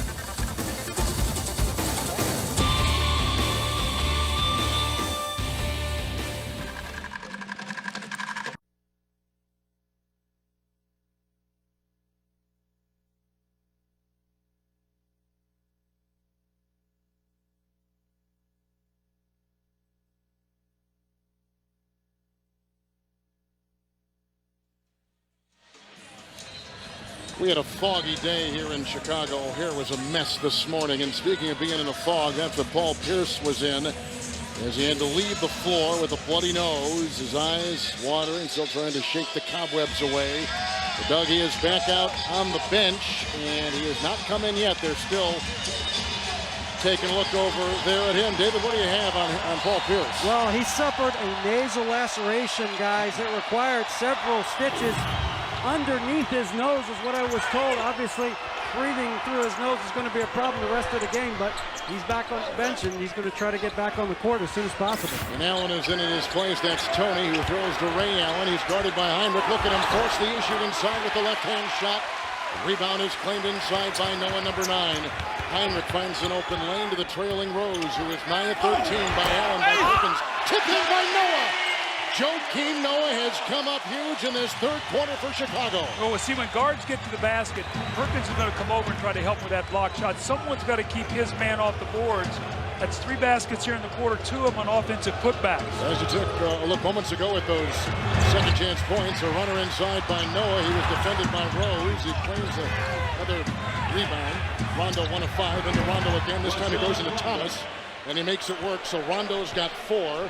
Perkins comes up with his second assist for the Boston Celtics. 9 lead changes this quarter and 99 lead changes in the series.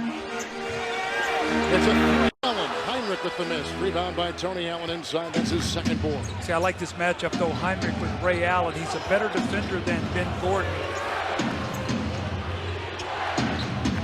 Ben Gordon's on the bench.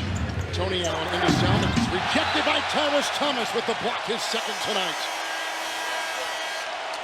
Kevin, as Paul Pierce gets ready to come back in, we're going to see this brilliant block. This is what Tyrus Thomas brings, spectacular shot blocking. But Paul Pierce said before the game tonight, he says, there's nothing more satisfying than getting a road win. It starts when you walk in the arena and don't see anything green. And all we're seeing in here tonight is red. And let's see if Paul Pierce can break through here once again tonight and finish this in 6. Allen has got 33. The switch on defense. Tyrus Thomas lunging in and gambling on the defense of Allen. They had gotten a screen from Davis. That took Hinrich away from Ray Allen, and that's a 4th personal foul on Tyrus Thomas. And it comes with 4:29 to play here in the third quarter. This third quarter has been sensational, much like the first 2 that preceded. Number 4 on Thomas. So he will leave, and Brad Miller, Doug, will come in. Tony Allen leaves for Boston. Here comes Paul Pierce back in the game for the champion Celtics. Well, let's see how long it takes Paul Pierce to get back involved in the game. Remember now, they had the entire halftime for him to rest, probably about 20 minutes to cool down. He comes out and plays very little, has to go in and get stitched up. So he's going to have to get himself sweating and getting back into this ball game. Remember the other night when Hinrich got himself stitched up, he never really got back in the flow of the game in the fourth quarter after being great in the first 3. Switch on defense because of the Davis screen that put Noah on Rondo, who goes now 2 of 7. Here comes Hinrich, knocked away by the quick hands of Paul Pierce.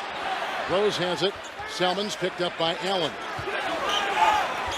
Rose takes advantage of the mismatch on the slayer Perkins. Misses the shot right there, and Perkins grabbed onto his 5th rebound tonight. Rondo the other way with those 10 assists. Allen over Salmons. It's a 3. Rebound by Brad Miller, who clutches onto his 4th rebound. Quick outlet to Rose. It's a 3-on-2. Salmons for 3 over Pierce. Kaboom! Salmons is put in 21.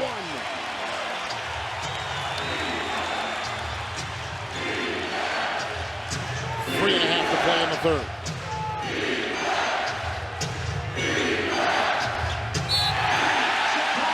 Allen loses it with the converging defense of Hinrich, and that is turnover number 6 for the game for Boston, third in the quarter. That's why I like the substitution by Vinny Del Negro right now, going defense to try to slow down Ray Allen. It's deflected out of bounds by Paul Pierce. Salmons a moments ago with this pass from Rose, who comes up with his 6th assist.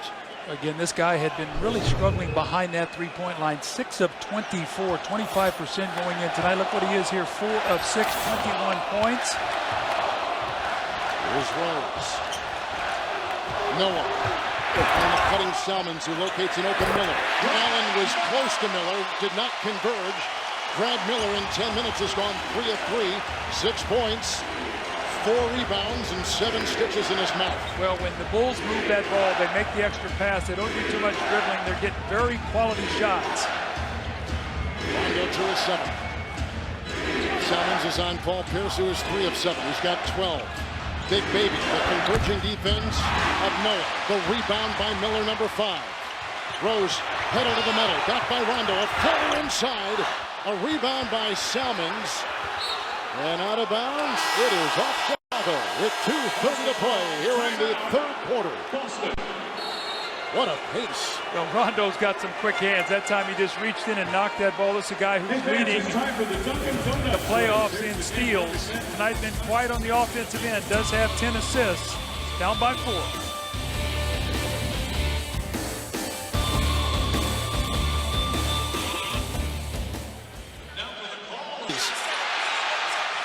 Thank you. Thank you, David.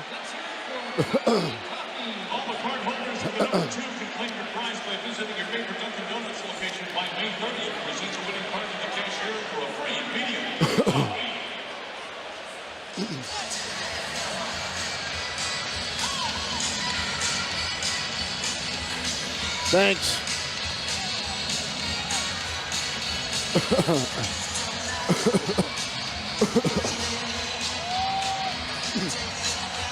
They're under 45% again, Joe. It's amazing.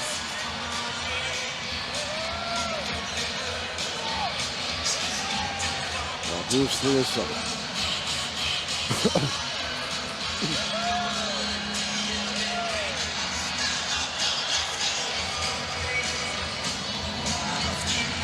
We're back in Chicago with the Chicago Bulls on top, 77-73. The Bulls led one time by 13. Kevin Harlan alongside Doug Collins. Let's talk a little Paul Pierce, Doug, who has gone 3 of 7 in this game.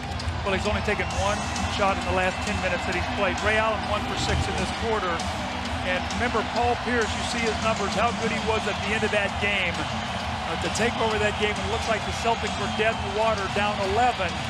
So I think it's going to be imperative for him to get in the game. I would be surprised if he's not involved in this play, this possession coming out of this timeout, especially the fact that the Bulls have 4 team fouls and the Celtics will be shooting the rest of the game. Let's see if they get Paul Pierce involved here in this play. Celtics have missed 7 of their last 8 shot. Here is Rondo.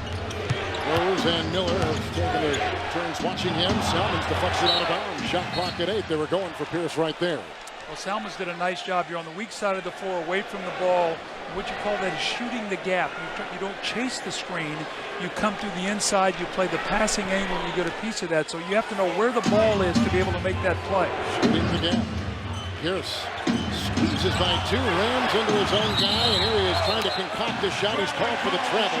Doug Noah, in the third quarter, applying some defense right there on Paul Pierce. Well, he sort of, in his own way, brings to this Chicago team what Hinrich Perkins does to Boston.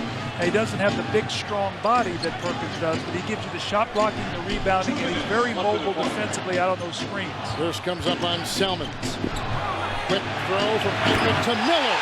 Brad Miller, he made the fake, and Big Baby went flying by. Miller 4 of 4, 9 points, leading an 8-0 run by Chicago. That's no accident. He's now 4 of 5 in this series from behind the line.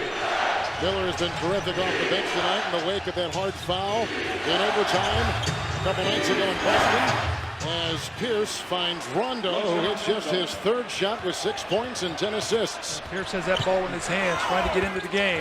Hinrich from Rose over Allen for 3. Kirk Hinrich has just knocked in a triple. He's got 8 points. He's 3 of 4. Hinrich and Miller, that's been the bench for Chicago. Back-to-back threes. They got a combined 17 points tonight. Rondo the screen. Pierce back to Rondo. The defensive switch. They put Noah on Rondo. And Miller converging on the outside shot of Big Baby. A rebound inside, saves it. Here's Pierce dancing by Salmons. And a shot. It's on Chicago. 59 seconds to play here in this third quarter. Rose picks up his second personal foul. To take a look at rookie head coach Vinny Del Negro. Well, the NBA is on Twitter. That makes Doug happy. Get real-time stats, scores, and inside access from the NBA playoffs at twitter.com/NBA. When you were a rookie coach and you're coaching in the playoffs, what did you find the most taxing, the biggest obstacle? You know, you just felt like you never had enough time. You're always pressed for time. You wanted to watch a little more tape. You wanted to have your team prepared. You'd like a little bit more walkthrough and stuff. But Vinny has really grown as a coach this year. There's a great article the other day in the paper that Del Harris just raving about the job that Vinny's done this year and how much he's grown as a coach. Gordon for Rose is a change for Chicago. 1 of 2 there for the Celtics. Under a minute to play here in this third quarter. Chicago is 7 of 11 shooting the 3-ball tonight. 7 threes as well for the Boston Celtics. Here's Gordon dancing on the newly instated Marbury. Out of bounds, the ball goes. See, it's going to be important for Ben Gordon now. He's been sitting over there for a while, not to come in and try to force shots. Get him in the flow of the game. He's 4 of 11 tonight. Get him in the flow of the game. You don't need to take a quick shot that's under duress like that. Marbury is coming for Ray Allen. Rondo finds an open Big Baby over Miller with the shot. Rebound by Noah. He's got 11 rebounds and 6 points. Celtics have a foul to give. Here comes Gordon. Got tangled up with Rondo with 34 seconds to play here in the third. And Chicago on top right now, 83-76. Rondo Doug picks up his 4th personal foul. That'll be to the Dwight. Ben Gordon was looking for a quick 2-for-1 possession on this play. Bumps into Rondo and goes down. Rondo with the blocking foul, a 15-second differential here between game and shot clock. Look for the Bulls to try to get something quickly either in the hands of Ben Gordon or Hinrich. Get a 2-for-1 possession here if possible. House for Rondo. House is on Hinrich. Hinrich over House for 2. Rebound by Pierce, who's got his 3rd rebound. That's okay. There's about a 4-second differential. You should get the last shot of the quarter for the Bulls. You just don't want to give up any second chance opportunities. It's called a 3-second change with the shot clock down to 13. Here comes Marbury, who tonight is 0 of 2. Salmons is all over Pierce. Hinrich dancing around that screen. House free to find. And it was out of bounds. It may have touched Big Baby's hands last. It did. And so Chicago will have 5 seconds with which to work in this third quarter. Salmons got by House. Hinrich over House for 3. Good if it goes. And he can't get it to go. And that ends the third. With the Chicago Bulls on top 83-76. Boston led by 1. Chicago closes the third on an 11-3 run. The Bulls facing elimination on top after 3 on TNT.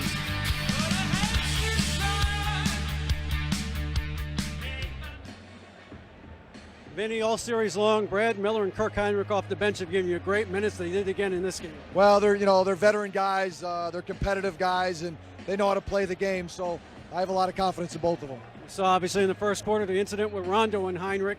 What did you tell your team about keeping its composure, especially now entering this fourth quarter? Well, you have to. You have to keep your emotions in check, but you have to play the game the right way. Playoffs are a little bit different. We have to match the physicality of it. But I like our composure right now, and I like the way we're attacking. Thanks, Vinny.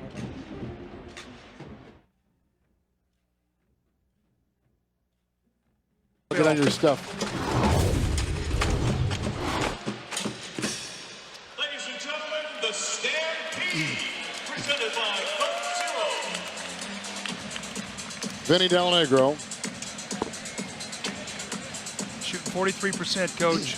Gotcha, 45, Coach. They've lost every game.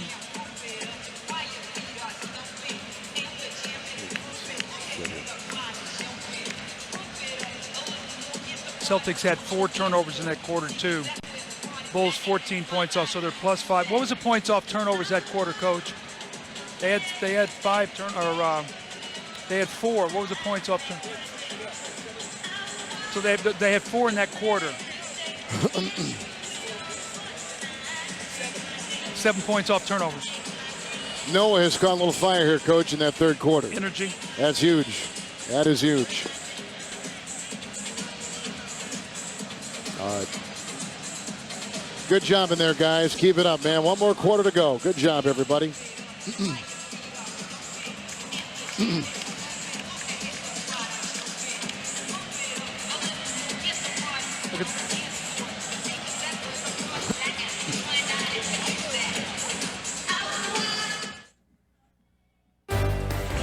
The Chicago Bulls are shooting 53%. Boston shooting 42%. And the Celtics haven't won a game in this series when shooting below 45%. Moments ago, our David Ulrich caught up with the Chicago Bulls head coach, the rookie head coach, Vinny Del Negro. All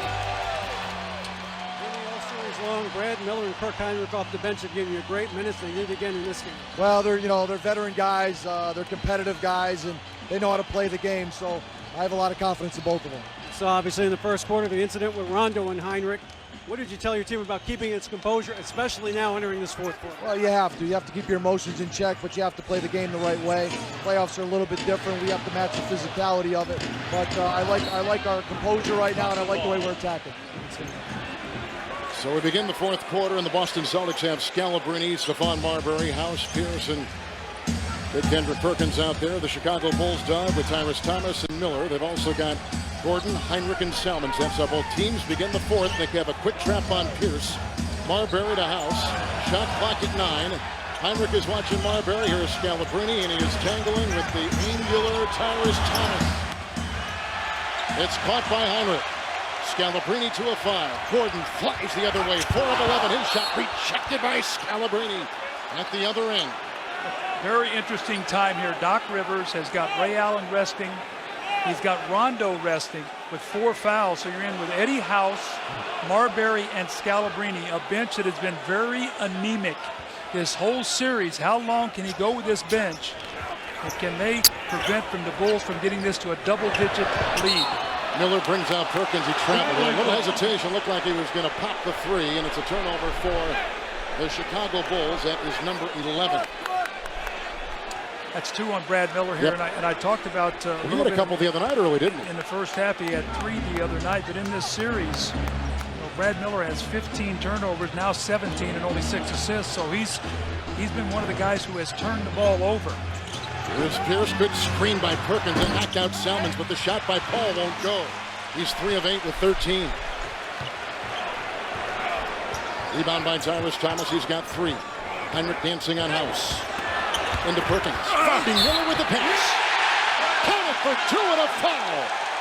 Kirk Hinrich has just assisted on his 4th play.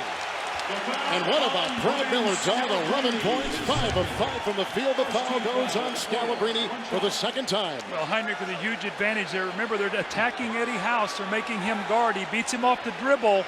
Brad Miller right there on the doorstep for the nice possible finish. Takes it to the other side of the basket away from Scalabrini. A big 3-point play. So all of a sudden you've got a double-digit lead here now for the Chicago Bulls. And Ray Allen is up off that bench. Here comes Big Baby, and I'm sure Rondo is not far behind. It's not the first double-digit lead for the Chicago Bulls tonight. They led in the first half by 13. A 14-3 run right now by the Bulls. It's House. Marbury picked up defensively by Hinrich. Steph is short again. 0 of 3. Here comes Gordon. Into traffic. Alley-oop for Thomas! Up high! Down hard! But will not count. Will not count. The foul goes on House. Thomas went airborne, but will not count it. They call the foul on Eddie House on Ben Gordon at the free throw line. This crowd so into that play with those electrifying plays that it's so fun to it's watch not anyway, going to count. But Rondo back in the game, so the starters back on the floor right now for the Boston Celtics. Rondo for House. Boston bench now 3 of 14 in the game tonight. Ray Allen for Marbury. Here's Miller. Big Baby Davis in that contest. He watches the driving Salmons hands on the top. They'll get him to pound it in one way or the other, and a timeout taken by Doc Rivers. And Chicago has built their second biggest lead tonight. The United Center is exploding, as are the Bulls on a 16-3 run.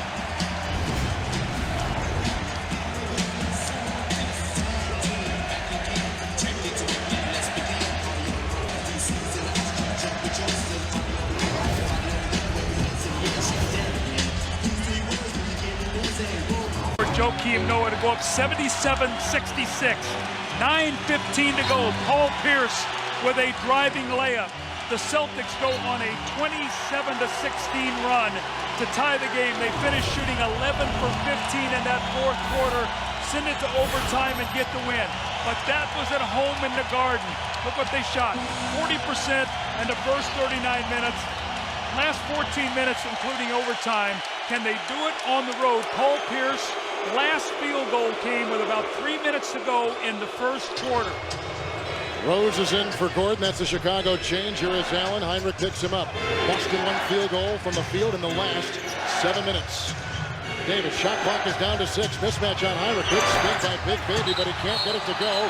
Flashing hard. Foul called on Chicago. As Davis is 4 of 11 from the field with 9. Brad Miller has just picked up his third personal foul. Boy, Doug, Boston can't play from behind often with that bench of theirs. Well, they can't. That's why it's important for them to get a lead like they did on the road in Game 3. And at home, we maybe can buy some time. Tonight, the minute Doc Rivers went to that bench, that lead swelled to a double-digit lead. He immediately had to come back with his starters. Ray Allen talked about it. He said, we as starters have to help our bench. We cannot ask them to come in and play out of a hole because they don't have that kind of firepower. Miller is tagged with his third. Inside the Perkins, around Thomas, and he gets it to go. So Kendrick Perkins has put in 8 points with his 7 rebounds. Ray Allen only has 1 basket in the second half after having 29 at half, and Paul Pierce again has no field goals in the second half. Thomas a screen. Hinrich throws to Thomas, who dives into Perkins down low. And Perkins just picked up his 4th personal foul. As Doc Rivers said, he was standing there and trying to defend a 10-point game for the Chicago Bulls on top, and 9.5 to play, and some free throws coming up for Chicago. National coverage of the NBA playoffs will continue. Coming up next on TNT, it's Game 6. The Portland Trail Blazers down in Houston to take on the Rockets. And then tomorrow on ESPN, Game 6 of Atlanta and Miami. Coverage at 7 o'clock Eastern Time, and Sunday on ABC. It's another playoff doubleheader, including Game 1 of the Mavericks and the Nuggets. Here is Thomas, coach, at the free throw line, where he is 0 of 1, fanning on his first. How about the pressure on the Houston Rockets at home tonight to close that out? How many times do you think they've heard over the last few days? How many times in a row they've been knocked out in the first round? Portland actually played a very good game in Game 4, Kevin. They had a 6-point lead going into that fourth quarter and sort of kicked it away with some mistakes. Starters out there for the Boston Celtics, and of course that includes Pierce, Davis, Perkins, Allen, and Rondo. This is Ray Allen over Hinrich, and that is a 3 by Ray Allen, who now has 36. Had 29 at halftime. We saw how quickly a 13-point lead went in the first half. The Bulls have to keep moving the ball, Kevin. 22 assists tonight. One of the reasons why they're shooting 54% is they're moving the basketball. Miller got Perkins up. It's Thomas working on Davis. Oh, Tyrus Thomas, who loves that range, has got 9 points and 3 rebounds from the floor. Thomas is 4 of 8. Remember now, in Game 1, he hit those 3 big shots in overtime, actually the game winner. Allen to Davis, collides with Miller, and a hard foul. That is a foul on Brad Miller. And it comes with 8:39 to play here in the fourth quarter. Miller picks up number 4, and Big Baby to the stripe. I love that Tyrus Thomas and Glenn Big Baby Davis just walked past each other, and they sort of bumped each other. These kids, they were best friends as young guys growing up, like 7, 8 years old. They were inseparable. Played together at LSU on that Final Four team. I'd say, right, they walked past each other, bumped each other. Tyrus Thomas had just hit a jump shot. Coach, you know, coming in, you were concerned about the heavy minutes of the Boston Celtics, and even for Chicago by that standard. And you're taking a look at the minutes now. Anything concern you? I know Allen has played 35 from Davis. That's on the Boston side. Rose has played 35 and 36 for Salmons. Well, you know, Doc Rivers said, I'm not going to talk about minutes, and I'm not managing minutes. I mean, guys play 50 minutes. That's what they're going to have to do. He So these guys can play all day, So that's what we're trained to do. We're athletes and we play. So Over Rose, it's Allen. he's not looking at minutes, and all of a sudden that lead is down to 7 again, and there's an eternity left, Kevin. And there's the minutes you talked about, and the increase of minutes. The big increases are Big Baby and Rondo through the course of the year. That's the big increase, as well as Paul Pierce is up almost 7 minutes tonight. But you had 2 overtimes and a double overtime that really factors into that. Ray Allen with 38. Here's a screen by Noah. Pierce comes out on Rose, and the rebound by Rondo, who collects his 4th rebound with 12 assists. Noah has come in for Miller. Rondo finds Big Baby inside, and he finds his way into Thomas. And so Davis is catching some steam. He's got 12 points. Timeout taken by Chicago, and that one-time lead, Doug, of 12 just, it seemed minutes ago, is down to 91-86. That's what we saw exactly in the first half. The Bulls had the brilliant first quarter. They scored 37 points. All of a sudden, the Celtics are getting that ball in the paint. We've seen Big Baby Perkins. It's a 10-3 run since Doc Rivers has gone back to his starters. Let's see what Vinny Del Negro can get coming out of this timeout.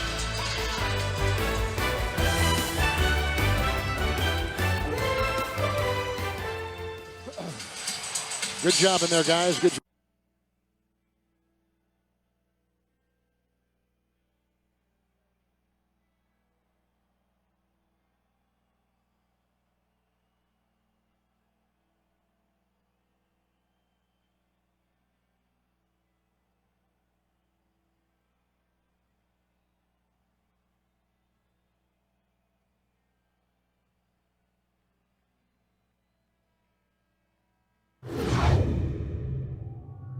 Hey guys, I'm telling y'all, this is our game. If we stay focused, we don't have any attitude. We play hard, we play together. All right, this is our game. It's up to us. Let's go. We're gonna win this. We're gonna win this if we want it. Kevin, the one thing I've learned in a long time in this business is no one knows the culture of the team more than their coach. I think what he's talking about, they put the pressure on the Bulls. It's a 5-point game. And those jump shots that were going early under pressure, facing elimination, can you continue to make those? Salmons drives on Pierce. Pierce grabs the loose ball. Boston has hit their last 4 shots to make it a 5-point game. Here comes Pierce, who's only 3 of 8, defended by Salmons, out of bounds, and 17 seconds on the shot clock. Rondo's got 6, Pierce has 13, and Ray Allen has put in 38 points tonight for Boston. Yeah. Paul Pierce has never really gotten the rhythm since he had the lead with getting those stitches on his face or his lip or his nose or wherever it happened. But he's going to be key coming down the stretch. Here's Rondo, picked up by Rose. Shot clock is at 9. I meant to say 38 for Allen, not 33. 38 points for Ray. Here's Davis. He's got 12. He's defended on the mismatch against Rose. Wow. See, Rondo, a nice job there. They got the switch on the play. And Rondo's only taken 8 shots tonight. He has 6 points, but he has 14 assists. Found the mismatch and went to an excellent point guard play. Here's Hinrich. Missing outside. They conceded the shot. A 7-0 run by Boston. By the way, that shot by Davis gives him 14 for the game. Rondo is 6. Rose on him. You can feel Boston coming right now. Chicago needs a defensive stop. Ben Gordon's been sitting a long time. Allen for 3, right over Rose. He puts it down. And the Boston Celtics have tied the game at 91. The 57th tie of the series. Ray Allen has put in a game-high 41. Salmons over Pierce. Basket interference. Now the Bulls have to fight, trying to do too much on their own. They trusted each other for 3 quarters. Here comes Ben Gordon back in the game. They got to trust each other here under pressure. This is when you really got to count on each other. There's Joakim Noah's got his hand in the cylinder, and how quickly, Kevin, I told you how quickly this game changed. Once again, Boston over 45% shooting. It's amazing when they shoot over 45% in the series, they don't lose. And Chicago is shooting 52% from the floor. Here is Pierce, hounded by Thomas. Hinrich is on Davis. Screened by Davis. Hinrich now goes on Rondo. Shot clock at 2. Rajon Rondo. Rebound, Perkins into Noah with a great corkscrew move. Perkins with 10, and the champions on top by 2. Trust your teammates, set good screens. Don't try to do it on your own. It's Noah. Perkins comes out on him. Hand off to Rose. A switch on defense. Over Perkins, it's Rose. I got it! In the first half, now those shots under pressure aren't going, not getting in the paint. And you can see the resolve of the Boston Celtics when it looked like the Bulls had taken control. It's almost like the switch was turned on like it was in Game 5. Almost the same scenario when it was 77-66. They went on that 27-16 run. Paul Pierce started it with that layup that we just showed for a three-point play. Chicago Bulls have not scored in over. Boston has hit 7 of their last 8 shots. 5.5 to play. Gordon is coming from. That's a travel. It's inside. It's on Big Baby. There's a turnover right there for the Boston Celtics. Only their 8th. With 5:25. See if Ben Gordon can get going in this game. This is a guy who's been their big money player. 4 of 12 tonight. Been sitting a long time. Only played 23 minutes in the ball game. Miller for Noah. Rose had it deflected. And that deflection with the quick hands turns it over for the Chicago Bulls for the 4th time in this quarter. Derrick Rose has got to be aggressive, not tentative. The games he's been aggressive in the 4th quarter, the Bulls have won. Well, look at Allen and Pierce running all over the floor. They go inside to Davis, who is held by Miller on a pass from Rondo. They're looking to go inside. The clock is stopped at 4:58 to play. And the foul goes on Ben Gordon for the 4th time as he's knocked in 8 threes. That ties a playoff record. And think of all the great players. Think of Larry Bird, some of the great players that have gone through, great three-point shooters through the years. Danny Ainge, right on down the list. So see if Ray Allen can break that record as Chauncey Billups did early this year with Denver. Number 5, Doug, on Gordon, who got. He is trying to stick with a very hard-to-guard Ray Allen. And that screen by Davis kind of pushed him into him on the point. When you lose Ben Gordon's offense here, that's so explosive, obviously, even though tonight he's only 4 of 12. You come in with Hinrich, who's a better defender. I think Ben Gordon might have just gotten a technical foul. Remember composure? Remember Doc Rivers talking to his team about composure? Remember David Aldridge had just talked to Vinny Del Negro about the importance of carries? And you cannot give points away. Ray Allen, one of the best free throw shooters in the history of the NBA, going to the line to try to push this lead to 3, and they have possession of the basketball. So Gordon picks up 2 fouls in 3 seconds, and here is Ray Allen. He kicked the cooler as our cameras caught. And anything like that, with the watchful eye of the official right there, is going to be teed up. And you see Lindsey Hunter walking down, talking to Ben Gordon. You know, settle yourself down.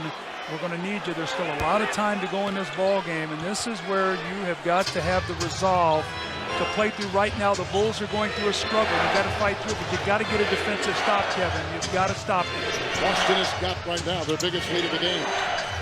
Rondo to Pierce. Salmons comes out and defends. Shot clock at 1. Pierce puts in a dagger from outside. Once again, he's done it with a deuce. It's a 5-point Boston lead. 4.5 to play. His first field goal since late first quarter. Paul Pierce is 4 of 9. Here's Miller. A 14-0 run by the Boston Celtics. Boy, Pierce steps up when they need it most.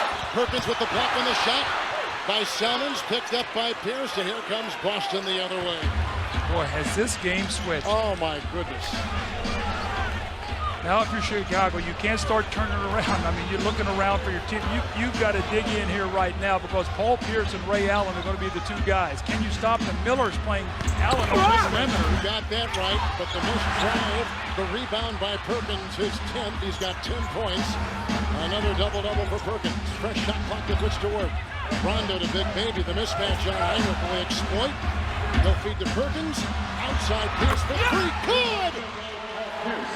Pierce and Allen have been assassins tonight for the world champion Boston Celtics. 3.5 to play. Boston smells blood, and they're up by 8. Their biggest lead tonight. Well, Paul Pierce, we had talked about, he had not hit a basket since the 3-minute mark of the first quarter. A tough shot, then on an offensive rebound, a relocation three. Paul Pierce now with 18. Ray Allen with 42, and the Celtics by 8.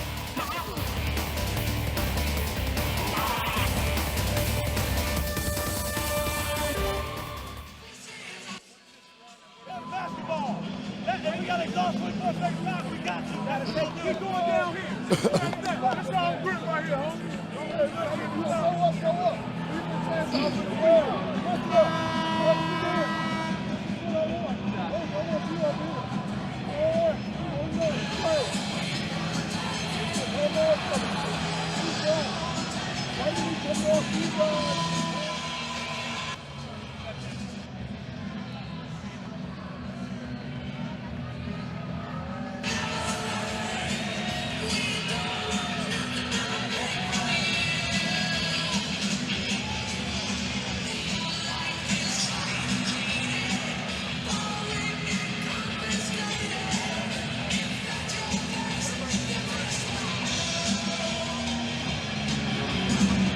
The defending champions, Ernie, the Boston Celtics have Chicago on the ropes. 3.5 to play. The Bulls dog led by 12 points with about 10-16 to play. Boston over the last 5 minutes has gone on an 18-0 run. We have a review on Paul Pierce's three. That right toe is on the line, and they're going to review it and see right there. Doug, a couple minutes ago, you were so spot on by alerting our audience to remember the last game when the Bulls led by 10 and 7:19 to play. They had to avoid the letdown tonight that they saw the last game, and sure enough, they've been bitten by it again. Well, that Paul Pierce shot that they looked at, they ruled it a 2 before he took it. It was the other one that was a 3, so they didn't take a point away from them. All right, here is Hinrich. It's over Pierce. Rebound by Perkins, who's got his 11th rebound of the game. 8 straight empty trips for Chicago, 0 of 6 and 2 turnovers. Approaching 3 to play. So they go inside once again to Big Baby. He has a mismatch here with Ben Gordon playing against him. Double with Rose. That means Rondo is picked up on the rotation by Miller, and a foul, and a hard one at that. Miller on Rondo. Miller picks up number 5. See, what happens is now you go into Glenn Davis, Big Baby Davis, and they're going to double team, and this is going to open up other shots, and this is going to be Brad Miller going at Rondo. We remember the play at the end of that game the other night when Rondo got Miller, but now's not the time to commit any kind of silly. He's got 6 points and 15 assists. Let's go back to the other night. Late in the game in Boston. Yeah, because of this, you can tell that these officials are going to be spot on what's going on tonight. They're going to make sure that nothing breaks loose here, especially if it looks like Chicago is going to go down here tonight. 2 big misses by Rondo that would have pushed the lead to 10. Here comes Rose by Rondo. Chicago 6 scoreless minutes. Perkins is out on the mismatch on Salmons. There is Rose going by Rondo and plugs in for 2. Rose with that sweet drive has got 24. Yeah, but there's still a ton of time. It's a 2-possession game. I mean, right now, if you're Chicago, it's all about defensive stops right now. Boston at 46%. Hinrich watching Pierce. Doubled by Rose. Yeah, they're going to trap him now. They ran off Rondo. Rondo is picked up by Miller on the rotation. That's a 2. Rebound by Salmons. Rondo is 3 of 10, and Salmons gets his 6th rebound. That's great defense. Get the ball out of Paul Pierce's hands. Make Rondo make a jump. Rides inside with Perkins. It will drop. John Salmons with 23 as he knifes for 2. The foul is on Hinrich. Perkins is fifth. And the foul goes on Perkins for the 5th time. Well, we're in for another mood swing here right now. There's been a lot of them tonight. Highs, lows, ups, downs. John Salmons, the chance for a 3-point play. Chicago's not dead yet.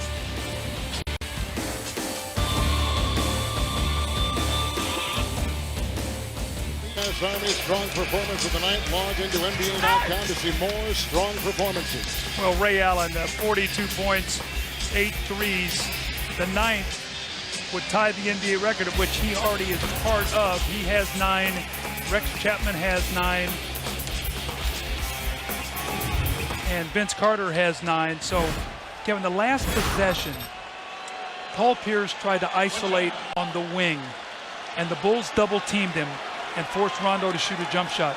If Paul Pierce is going to isolate, he has to do it in the middle of the floor like he did the other night when he got all those jump shots, because it's much more difficult for the Bulls to double-team him when he's in the middle of the floor. So let's see if they go back to that pick-and-roll situation that they ran early to get him in the middle of the floor to isolate. Tony Allen has come in for Davis for the Boston Celtics. Here comes Rajon Rondo with 15 assists. Miller got a hand on it. It's out of bounds. It's off Chicago, and the shot clock is at 11 seconds. Boy, Hinrich Perkins pulled his hand back. Did not want the referees to feel that ball went off his hands. I mean, he was so guilty on this play. It's hard to see there, but... Here comes Allen around Hinrich with the runner. And Ray Allen has got 44 points tonight. One short of tying a career playoff high. Rose.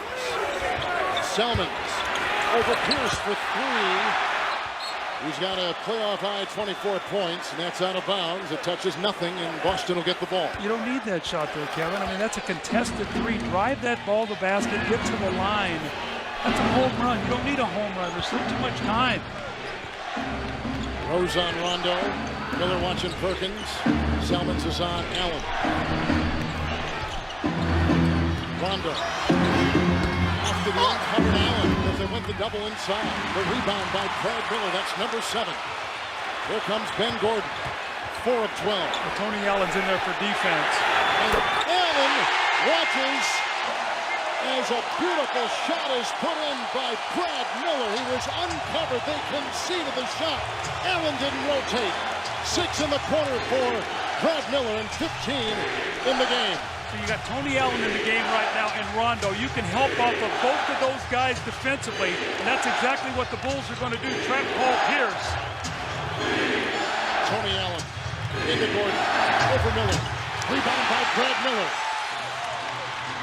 There is Hinrich. Followed by Tony Allen.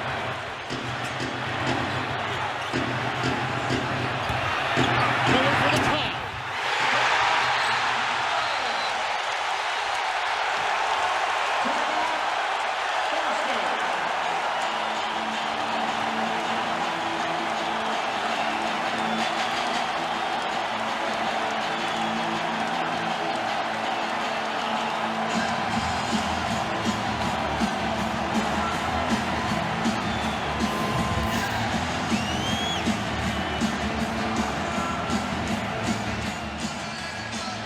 He steps up and knocks down the 3. Hinrich Perkins gets caught helping out in the paint, and Brad Miller steps up and knocks it down, and then this time he drives the ball to the basket. No help at all, and he lays the ball in the basket, but you got caught trapping Pierce. Look what happens here, and Tony Allen ended up taking the last 2 shots here. Doc Rivers went to a smaller lineup. He took Davis out of the game to go to a defensive lineup, and Tony Allen got caught with the last 2 possessions.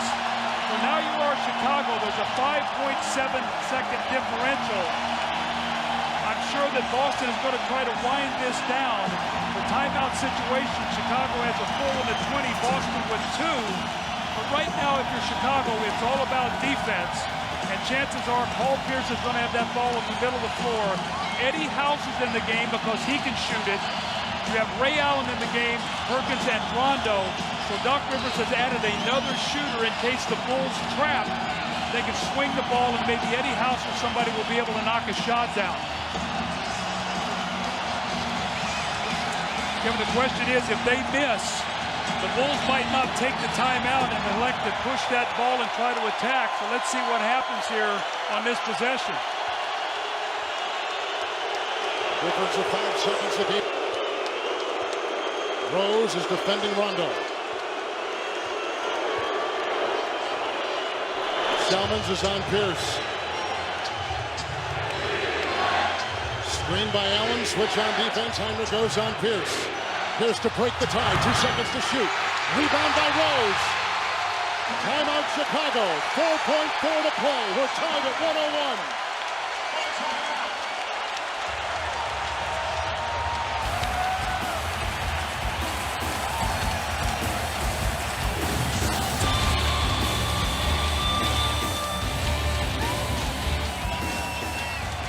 Well, it was Paul Pierce at home, knocking down a shot over Salmons.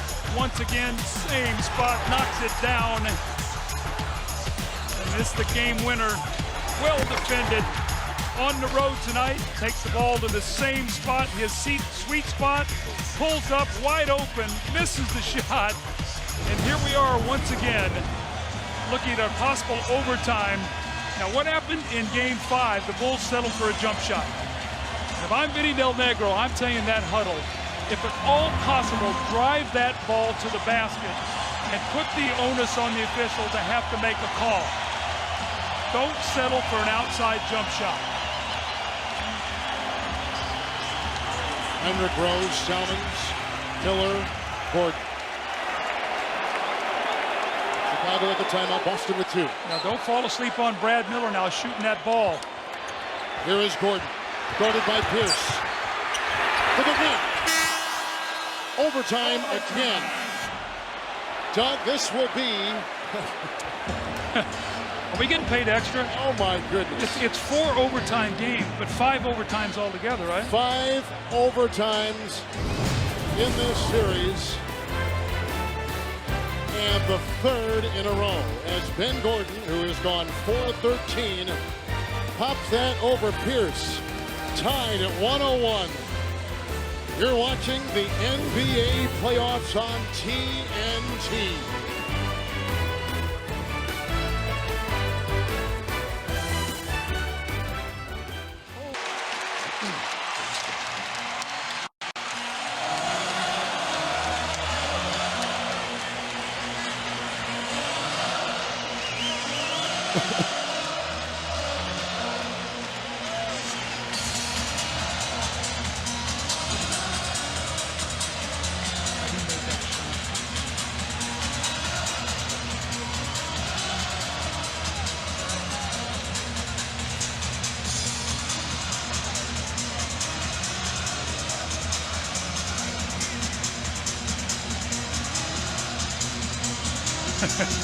All right, Ernie, thank you very much. And here we go. We start our overtime.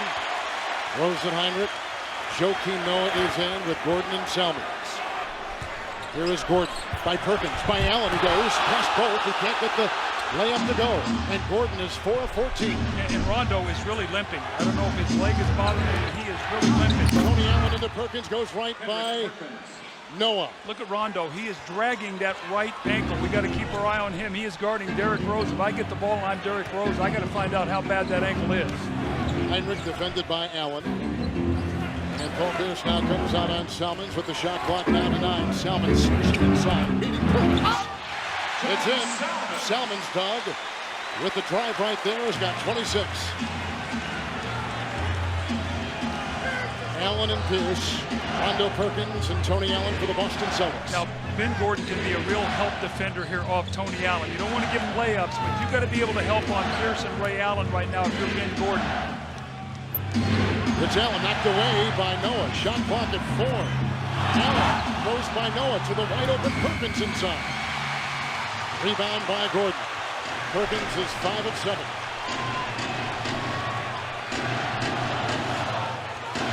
Rose 10 of 19 with 24. The Bulls back having a small lineup on the floor, 4 basically perimeter guys. Doc Rivers has matched that. With that, Tony Allen's out there for defense, but he's an offensive liability. Noah the screen, switch on defense. Perkins was put on Hinrich, who trains the deuce. Hinrich now with 10. And Chicago's on top by 2. Like Rondo's moving better. I guess that Perkins had fallen on his leg on that one play, so he's looking like he's moving better now. Looked like he was shaken up for just a moment. Ray Allen's got 44. He's defended by Salmons. Hinrich is on Pierce. Shot clock at 5. Noah comes out on Perkins. Rebound by Noah, who Doug claims his 12th rebound. 2 great defensive possessions by the Bulls, forcing Kendrick Perkins to shoot jump shots. That's exactly what you want.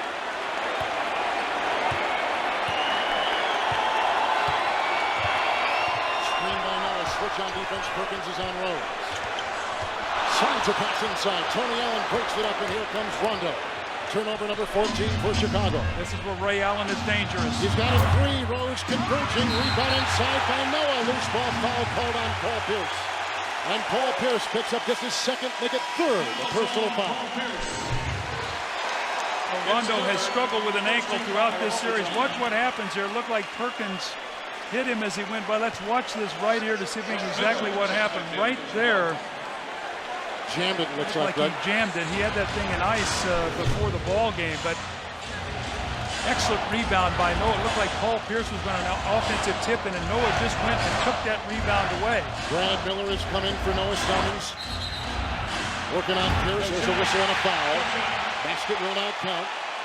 Foul called on the Boston Celtics, and it goes on Pierce, who picks up number 4. Chicago leading by 2 and 2:15 to play in this first overtime.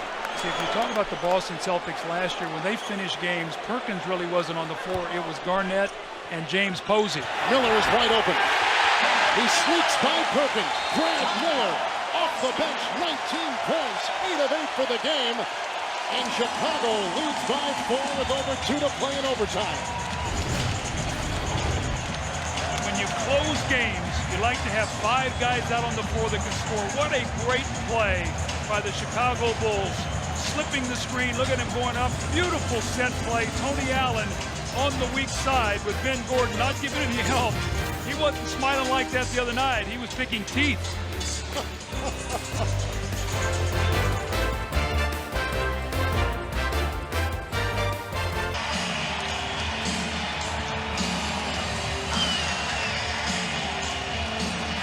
Here's a look at Brad Miller, John, who has been good tonight. 19 points and 8 rebounds, 8 of 8 from the floor in 23 minutes. Well, he and Hinrich with 29, but how about the end of the regulation? Bulls down 5, and Miller hit the big 3, very similar to what Salmons did in the one overtime when the Bulls were down 5. Where are the Boston Celtics going to find a field goal? Big Baby Davis has come in for Allen. There is House working on Salmons. They look for Pierce and defended by Ben Gordon. Shot clock is down to 10. They quickly double him with Rose. Pierce bumped by Gordon, and that is a foul called on Gordon. That's number 6, and he is history. Finishing the night 4 of 14 with 12 points, 4 assists, and 2 rebounds. And here goes Paul Pierce to the line. Virgin ID is 7 of 8 with his 18 points. Well, just when you think a team is getting a grasp of the game, you foul a jump shooter, the clock winding down. Now, Pierce has missed a couple free throws under pressure in this series. They've got to pick somebody off the bench. They've got a certain time limit to do this, and they are going to select Tyrus Thomas. Well, see, now this helps Boston, because when Chicago was small, their small lineup was better than Chicago's because Boston had a couple guys on the floor that can't shoot. So now with Glenn Big Baby Davis coming in, they've gone to a bigger lineup, which is a better closing lineup for the Boston Celtics. So Big Baby can make a jump shot, so they can't really run off of him. There goes House, and back in comes Kendrick Perkins. That's a good point. It's all matchups in yes, the NBA, Kevin. absolutely. I mean, remember I talked to you today, I said, you know, before that Orlando game that they'd gone on the road without Dwight Howard and on a Western trip, one at Utah, at Golden State. They won 3 games, and Gortat had played very well. I think J.J. Redick, listened to the studio tonight, had a big game. Rose picked up by Rondo. Miller was trying to set a screen. He does, and that was on Pierce, who was watching Salmons. Miller, fouled by Thomas. Shot clock is down to 5. This is over Big Baby. Rebound inside, claimed by Rondo, who picks up his 6th rebound. There's Pierce the other way. 5 of 11 into Salmons. They'll double with Rose. That's a foul on Salmons, and Pierce continues his way to the free throw line. He is crafty. Wow, I should say. You know, Doc Rivers made a great point the other day. He said he plays at a very good offensive rhythm. See the pump fake? You know, Tommy Heinsohn, the great Celtic legend, used to say about Larry Bird, he was the master of the half inch. Just get the guy in the top of it when you make free throws, go to the line. And Paul Pierce has a chance once again to tie this ball game. A minute to there's Tommy Heinsohn. Nobody loves the Celtics like Tommy Heinsohn. Nobody. Salmons picked up his second personal foul. Here is Paul Pierce at the line, where tonight he is 10 of 11. 21 points, second to the 44, put in by Ray Allen.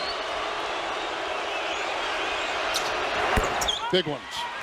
This is where Derrick Rose has got to be aggressive and drive that ball. Maybe get that middle pick and roll, try to get into the lane. In the midst of our 12th time, 17th lead change, Rose. Picked up by Rondo. Miller sets a screen. Perkins will pick him up. Rondo comes from behind, knocks it away. What a great defensive play by Rajon Rondo. He is so good with those long arms playing in from behind you. Just a tentative play by Derrick Rose. Can the Bulls get a stop? Another one of these mood swings we've seen all night long. Miller is on Allen. Salmons is on Big Baby. Hinrich goes on Pierce. Thomas is on Perkins. Shot clock at 3.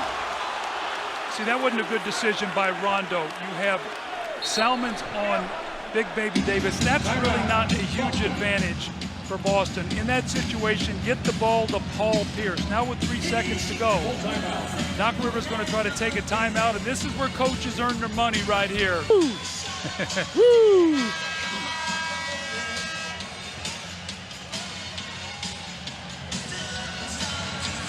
Doug, this gives you a feel for how close this series has been, but let's throw out game 3 and see where we'd be with the points. Okay, if you throw out game 3, the score of this series right now is 552 to 552.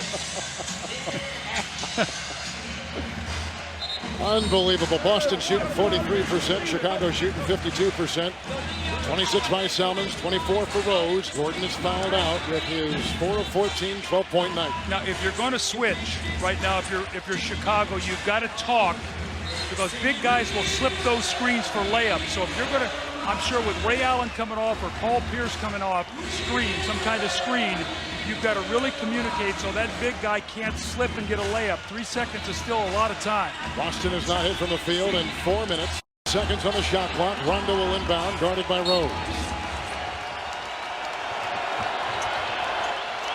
Timeout. Good coverage by Chicago. 20-second timeout. 20-second timeout now for the Boston Celtics. They, Doug, have no timeouts with 1 foul to give. That is a big, big play right there. We've seen in this series Chicago get caught with no timeouts a couple times. You have to use 2 timeouts with 3 seconds on this clock.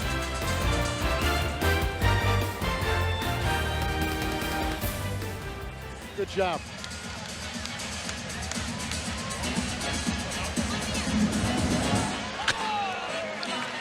There's nothing worse than a white guy trying to dance. Nothing.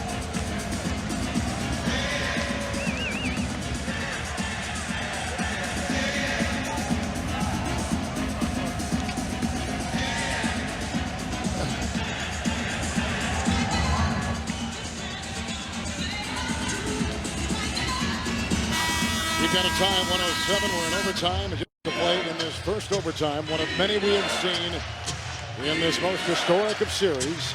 Boston is out of timeouts. They do have a foul to give, and as you can see, Chicago with 3 timeouts remaining, including 2 20s. 3 seconds on the shot clock. Boston had to burn that last timeout. Rondo will inbound.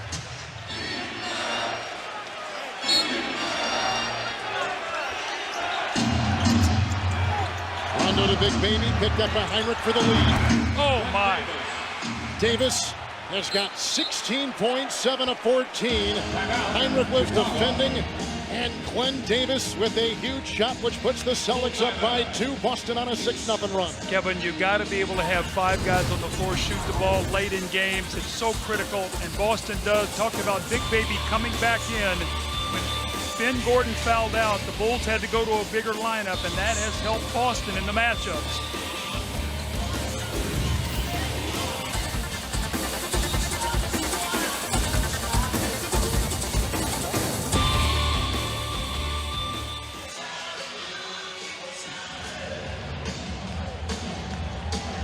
Hey guys, I'm telling y'all, this is our game. If we stay focused, we don't have any attitude. We play hard, we play together. All right, this is our game. It's up to us. Let's go. We're gonna win this. We're gonna win this if we want it. Well, I guarantee you, the Boston Celtics do not want to play a Game 7. This Chicago Bulls team has so much fight. Can the Celtics get a stop? Can the Bulls find a hoop? Normally, this is when they go to Ben Gordon. He's out of the game with fouls. Expect a Derrick Rose to get the ball in his hands, maybe a Hinrich who has great experience, and Don Salmons who's hit big shots all. Here's Rose. Miller picked up by Perkins. Screen by Miller. Switch goes on Salmons. The shot clock is down to 11. Salmons slashing inside into 3, and he ties the game. That's a great read. Got the switch. Did not settle for the 3. Shot clock turned off. Here we are once again. Is it going to be Paul Pierce in his sweet spot? And can Boston was out of timeout, so they couldn't stop the clock, and here we go. You know what's coming. Can you stop it? Guarded by. We've got our second overtime.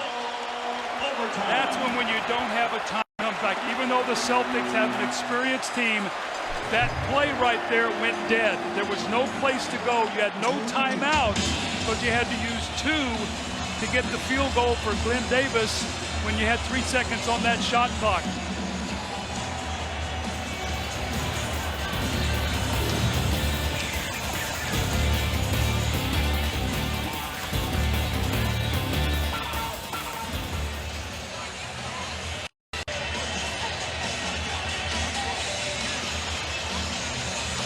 Let's do fouls here, Coach. Foul trouble. Perkins 5. He's okay, you know, but Pierce has 4. See, the interesting thing, they forced him to the left side of the floor.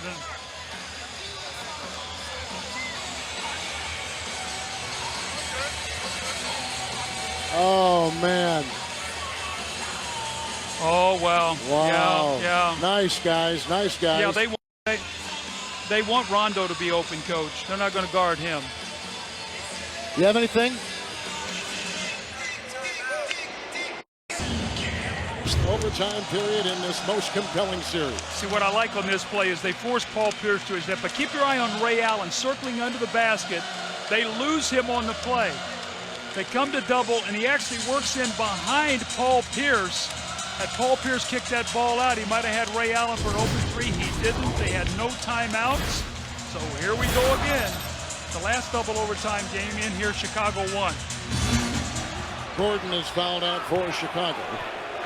Rondo and Pierce, Perkins, Big Baby, and Allen. So the starting 5 on the floor for the Boston Celtics.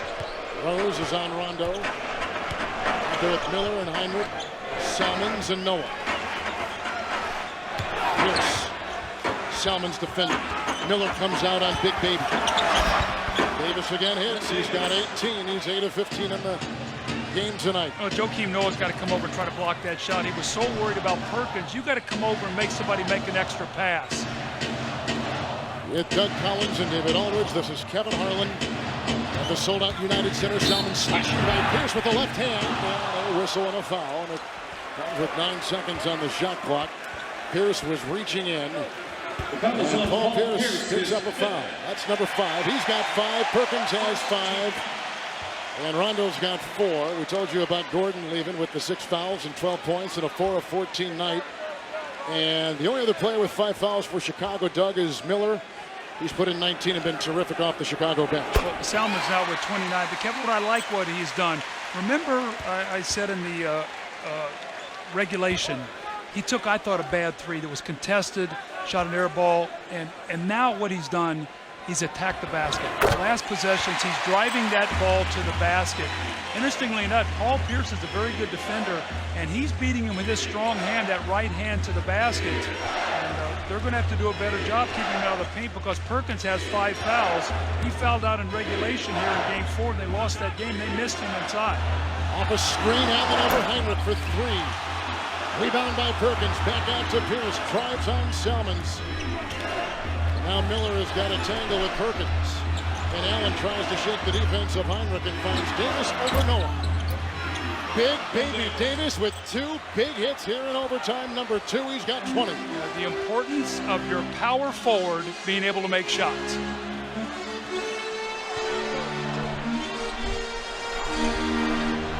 Salmons, defended by Allen.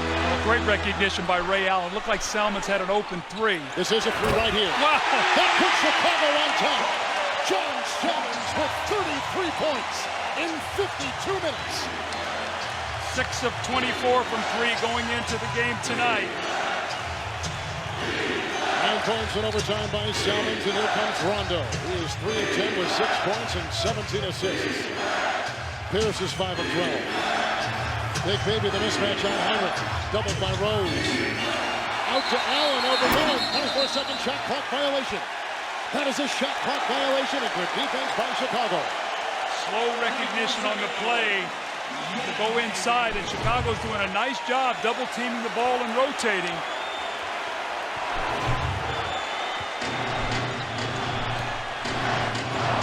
Salmons running all over the place, and Paul Pierce got a hand on that. It ricochets out of bounds. Shot clock at 14 in this second overtime.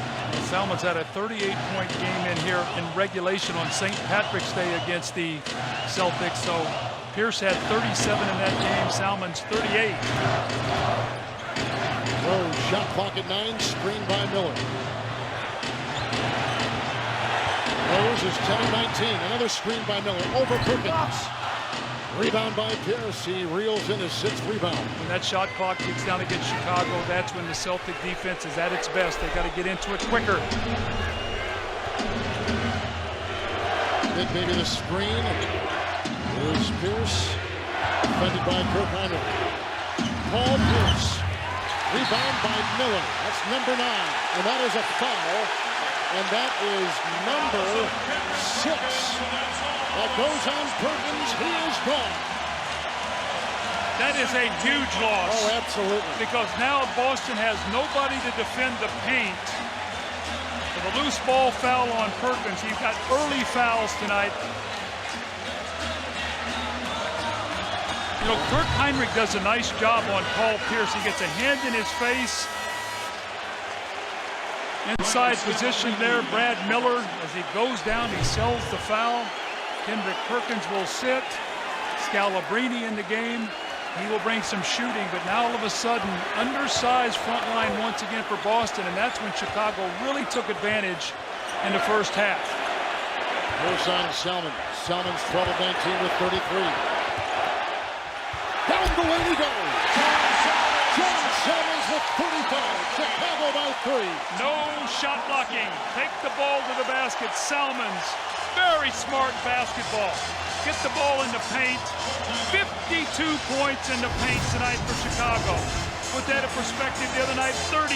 They've owned the paint, they're running in the paint, and it's been John Salmons with his 34th and 5th points of the game to give the Bulls the lead. And all those high percentage shots, 3% shooting for the Chicago Bulls, up by 3 on TNT.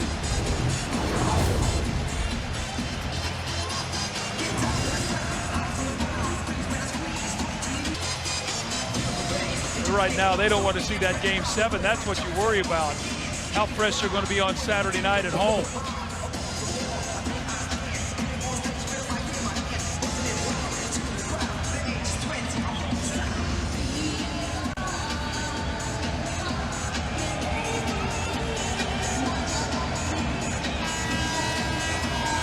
Doug, we've been talking about the points racked up by these players. What about the minutes played by some of these Boston Celtics? Well, look at the series here. The points and the Doc Rivers, when he went to his bench to start the 4th quarter, they were down 7, and they were down 13 before he could get them back in the ball game. So what'll be interesting now is, again, can they defend the paint with no Perkins? And as this game wears on, you feel the Bulls' energy right now picking up. So this is going to be a interesting finish. Are the players more physically tired or mentally tired? Mentally. In games like this, 6 overtimes out of that's the mental wear and tear.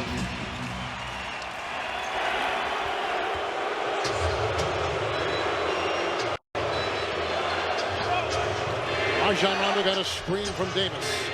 Scalabrine over the oncoming Noah. That's a 3, and the rebound off of Davis. Salmons walks the tightrope, and now they're going to say it's off Chicago. 1:45 to play in the second overtime. Excuse me, Kevin. You got to love Scalabrine's confidence. He just comes in off the bench, touches the ball, and let that thing go. Scalabrini 2 of 6. He's got 7. It's a guy now, remember, he was playing for New Jersey against the Pistons in the conference finals a few years ago. Hit 5 threes in that deciding game. So he's capable. He's played in big games. Chicago, no fouls to give. Allen was held by Miller. He lost the ball. Hinrich vacuums it in. Kirk put the Hinrich maneuver on him on that play.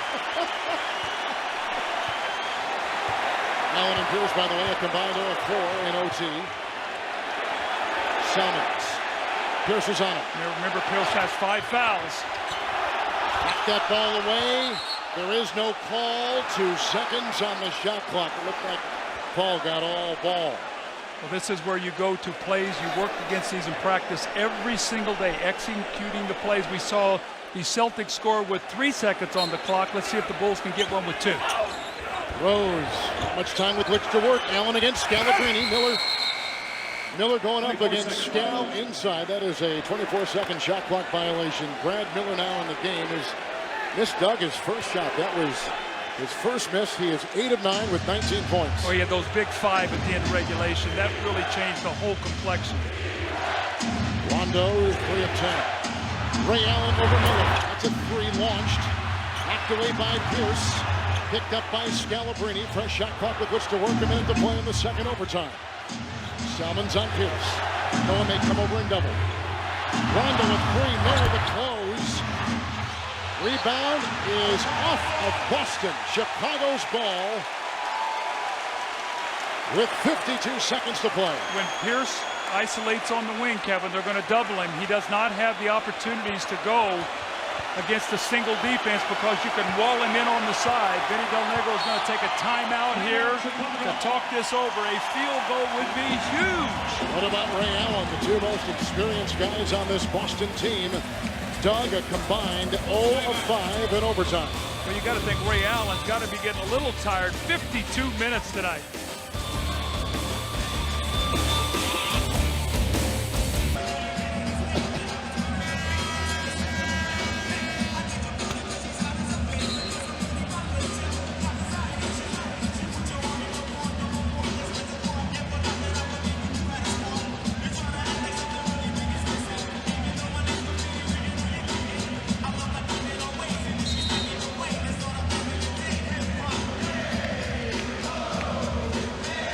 Thank you very much. I think Houston smells blood, Doug. A good start for them tonight.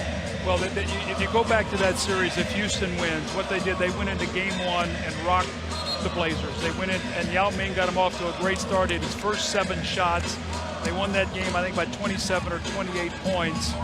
And that's the only game they needed to win if they hold the home court tonight to move on.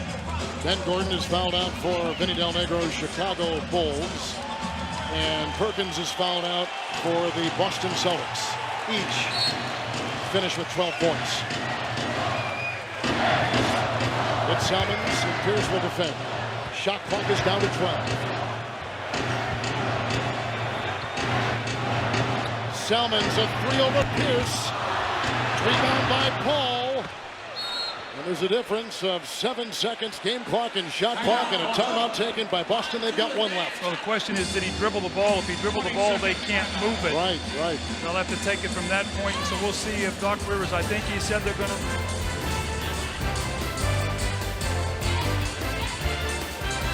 dribble the ball before you take the timeout. You cannot move it. Let's see with Paul Pierce here. I don't know. We'll see what happens, but I don't think that you can move that ball.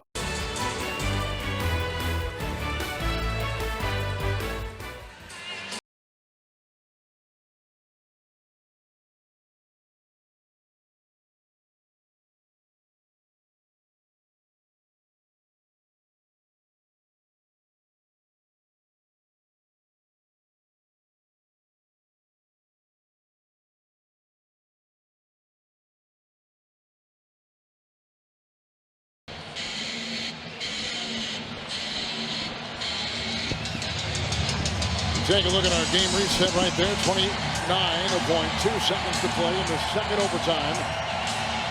Paul Pierce and Ray Allen have not hit a single field goal in OT, a combined 0 of 5. Lindsey Hunter is going to be coming in for defensive purposes. He's going to replace Brad Miller, and he will guard Eddie House. Joakim Noah from Glenn Big Baby Davis. House has come in for Scalabrine. Hinrich will be guarding the inbound of Allen, and it goes to Rondo, and Rose is on him. Salmons is on Pierce. It's Allen, Noah on him. This is a two-point shot. That is a two-point shot. It's a one-point game.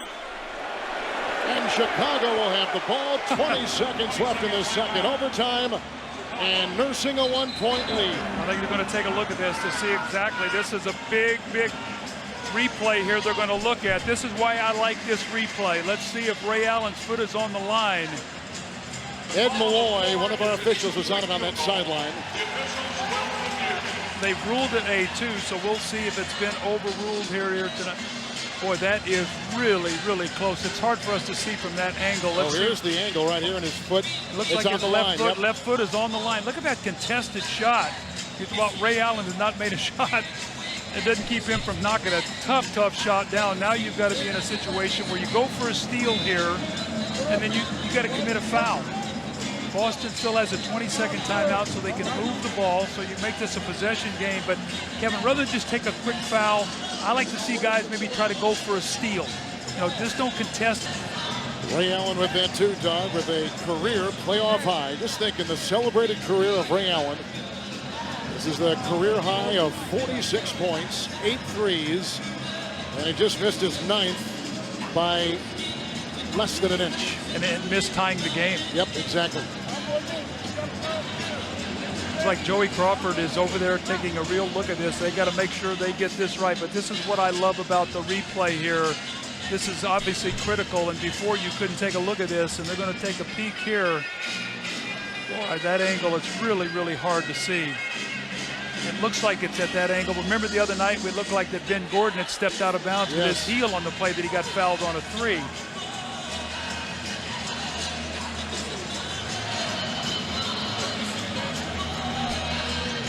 Chicago fans are giving them a lot of help over here, saying it's a 2-point shot. I'm not sure that Joey Crawford's going to pay much attention to them. So, well, you and I agree it's a 2, correct?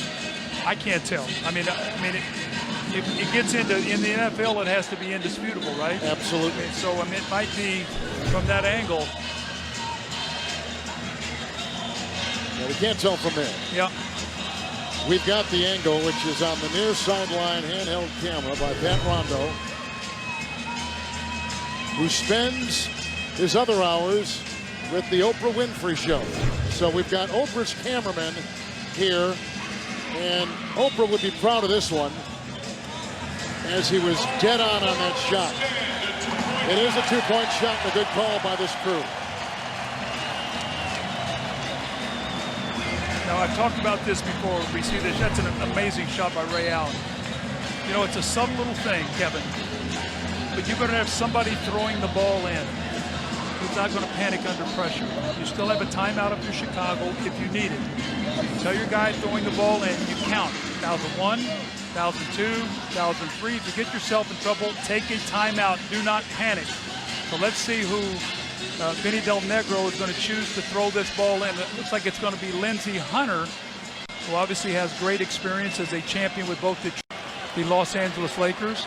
And they're not putting any pressure on the inbounds passer. So it looks like, well, I guess Ray Allen's going to step back and see if he can get in the passing lane. They're probably going to go for a quick steal. And if they can't get it, then they've got a foul. Miller is in for Noah. Allen is in for House. Marbury has come in the game as well for Scalabrine. How ironic is this? Yeah. Brad Miller, who went to the line the other night.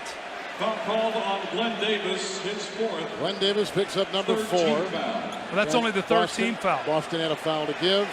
Chicago has a foul to give. Boston now out in that category. We just showed you the reset, and here is a 1-point Chicago lead. Under 18 to play. Hunter to inbound. Miller held by Davis. And now I can say it. How ironic for him. Brad Miller the other night got hit, bleeding, multiple stitches in his mouth. The game is a beautiful thing, Kevin. As heartbreaking as it is, you get another chance. And here's Brad Miller, very upset with himself the other night after the game. Can he step up to the line, make a couple free throws under pressure, to give his team a 3-point lead with under 17 seconds to go.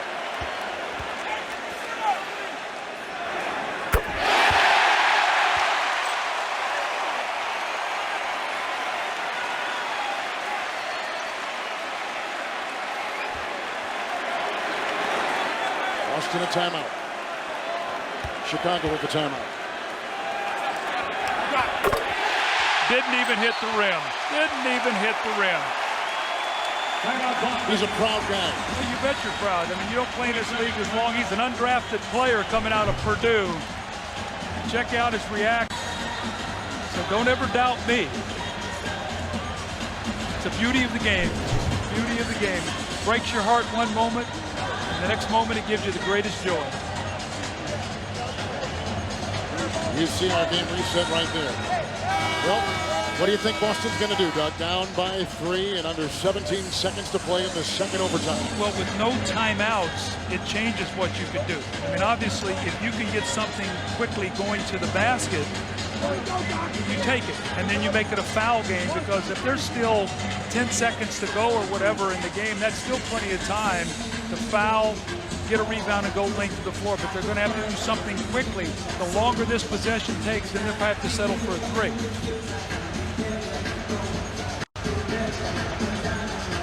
House and Rondo. Big Baby, Pierce, and Ray Allen.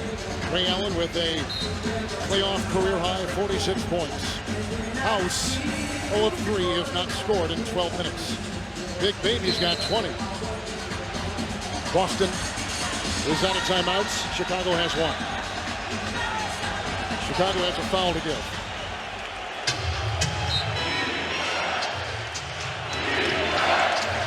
Noah is on Allen. Salmons on Pierce. Held. Foul to give, and I think he got it before the shot. Well, that's why you got to be so careful. You've been on this entire series, Coach. You've been all over this. I mean, you know, you're very close here to taking a foul, and Paul Pierce hears that whistle.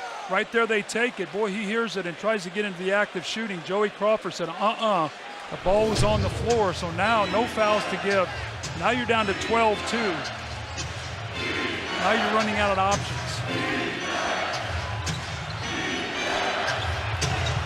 Salmons on Allen. Screen by Pierce over Hinrich. Gets 3 for the tie. Oh, he hit it. What a dagger thrown in by Ray Allen. His 49th point ties the game at 7.6. Chicago a timeout. They'll get a playoff. I am utterly in awe. Well, you know what I'm stunned at a little bit? Why Chicago didn't foul him on the dribble. Looked like they were going to foul him, but right there, I mean, he got a free look at that shot. There was a miscommunication between Hinrich. He's slow on that switch. Does get a hand up, but Ray Allen, you talked about the whole game. I mean, had not hit a shot in the overtimes. Hit 2 incredible shots. The one over Joakim Noah, and then this one. So he ties his own record. That's also held by Vince Carter and Rex Chapman. This might be like a Survivor. I mean, this who's the last man standing? This is where you're going to miss Hinrich Perkins, Coach, on this play. Again, if I'm the Bulls, you drive the ball to the basket. You don't settle for anything. Take it to the basket. No shot blocking in there. Make the Celtics have to defend something in the paint. Tony Allen has come in for defense. Hinrich and Miller, Rose and Salmons. The inbound from Lindsey Hunter. No Ben Gordon, normally the guy that would shoot the ball. He's out with fouls. It's Miller. Quick trap. Davis on him.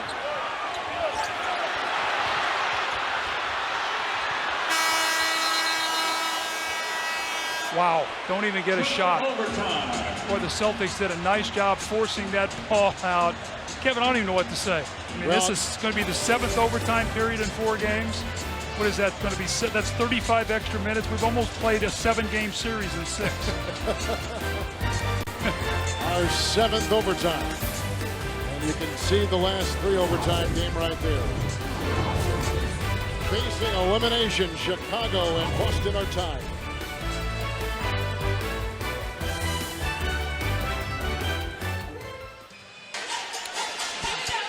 As we Set to bring you the third overtime of this game and the seventh overtime of this sensational series between the Bulls and Celtics. Let's go back in history to another 3 overtime game. Yeah, the Boston Celtics in the NBA Finals. This was the Hurd shot round the world. Gar Hurd with the jump shot.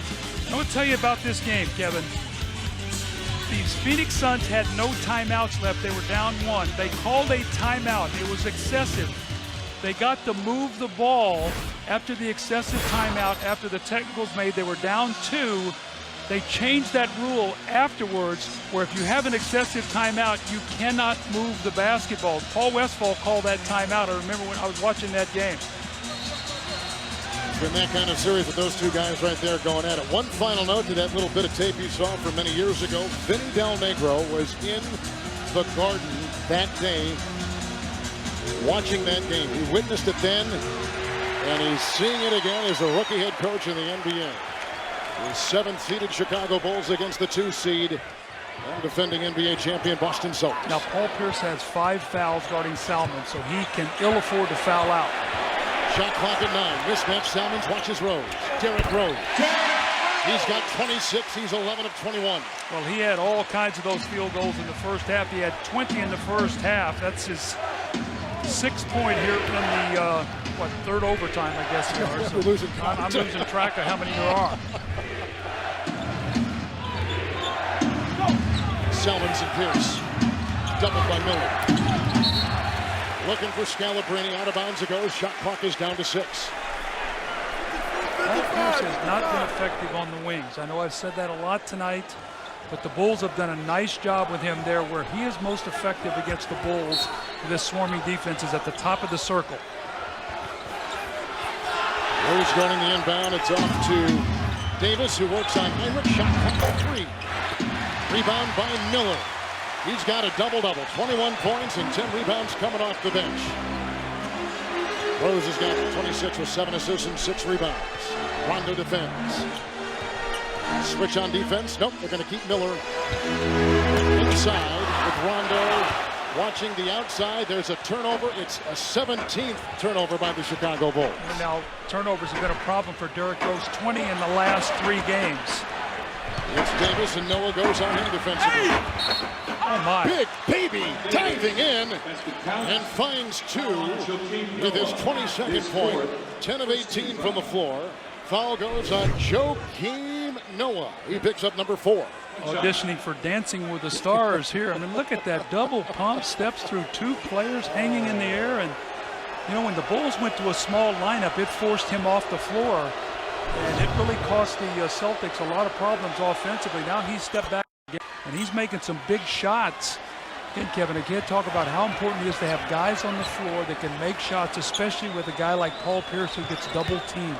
Perkins is fouled out for the Boston Celtics with 12 points, and Ben Gordon is fouled out for the Chicago Bulls. He also has 12. Hinrich, this is over Allen.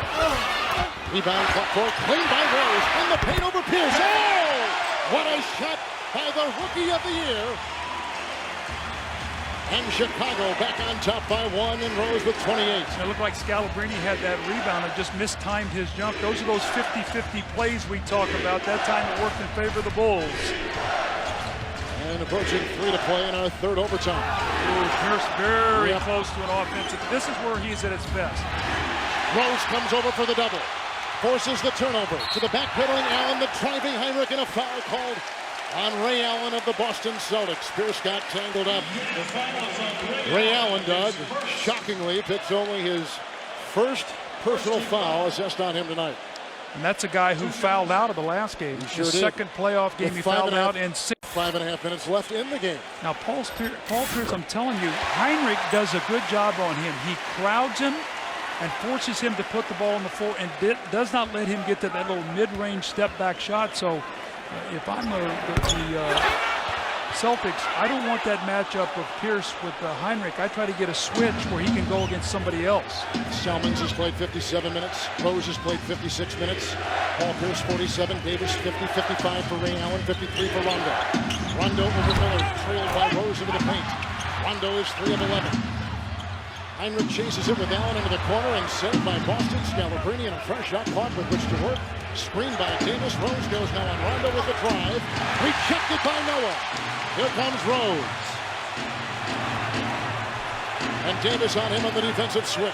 Make the simple play if you're Derrick Rose. Don't try to make a pass in congestion in the lane. Good advice. Two.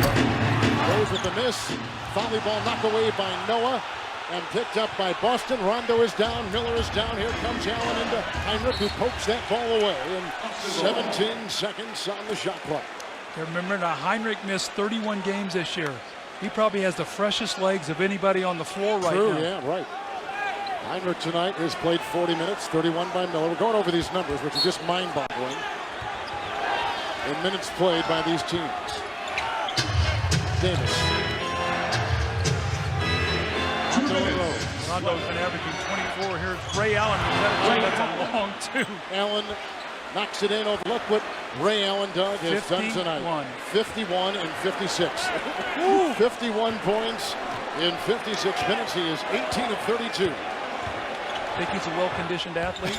Hinrich deflected by Pierce. Oh, look at him flying to the bounds with great hustle. With sensational hustle. You don't think this thing means a lot to this captain? Well, I can tell you what it means. It means Boston does not want to see a Game 7, and Chicago would love to put the pressure on them in a Game 7. Look at Ray Allen. I mean, Hinrich is right all over him, and he buries the shot. Pierce back on Salmons. Shot clock at 4. Rose overrun. 4-2 with a second left to shoot. The rebound by Pierce, who picks up number 9. Rondo tonight, only 6 points. I'd said before, he's averaging 24, 3 of 13, but he has 18 assists. And 6 rebounds. Screen by Davis, knocks out Rose, pick and roll with Rondo. And that's a turnover. That's a travel on Big Baby. Turnover number 12 for the Boston Celtics. Which is good number, right? Because, you know, to play this amount of minutes, only have 12 turnovers. The Bulls have 17, so both these teams have done a pretty good job taking care of the ball.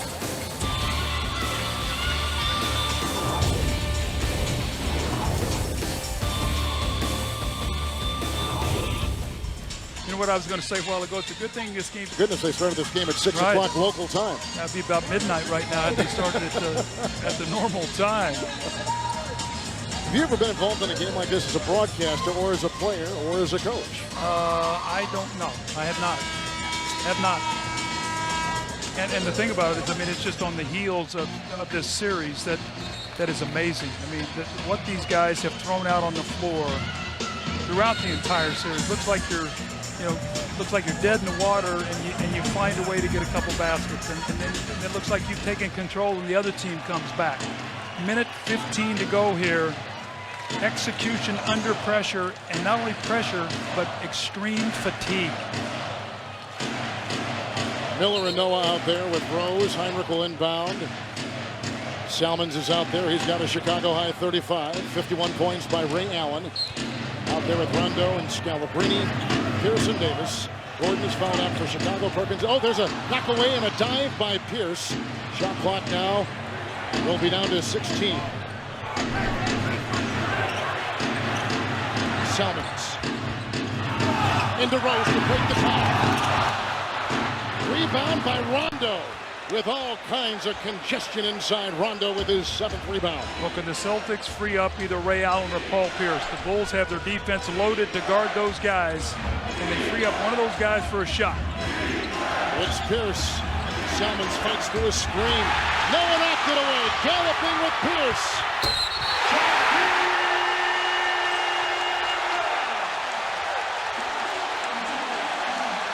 And Paul Pierce has just fouled out of the game. And Joakim Noah has just given the Chicago Bulls a 2-point lead with his 8th point tonight with a great defensive play at the other end. How about the speed of the big man? Paul Pierce, you see Joakim Noah get a passing lane. Paul Pierce should have let this go. I mean, he knows he's got 5 fouls. You cannot defend that play. He is now out of the game. I mean, Paul Pierce has got to let that go. How about the speed, though, of Joakim Noah, the concentration? What a play. Noah with his first points in the paint in overtime. And then finish it up. with this free throw. Big play. Huge. Timeout Boston. They have 2 left. Noah on a huge stage in front of a national audience with the steal, the gallop, and the sledgehammer. Noah with 9. Chicago on top by 3.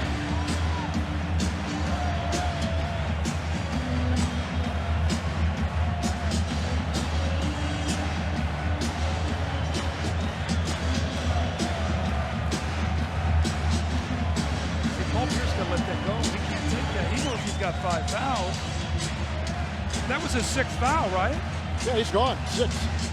No, I mean, he's still sitting in that huddle there. I mean, okay, thanks. Okay.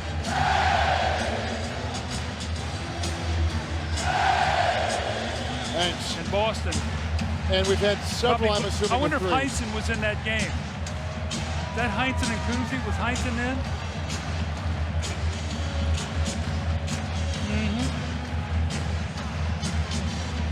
Syracuse Nats? I don't know.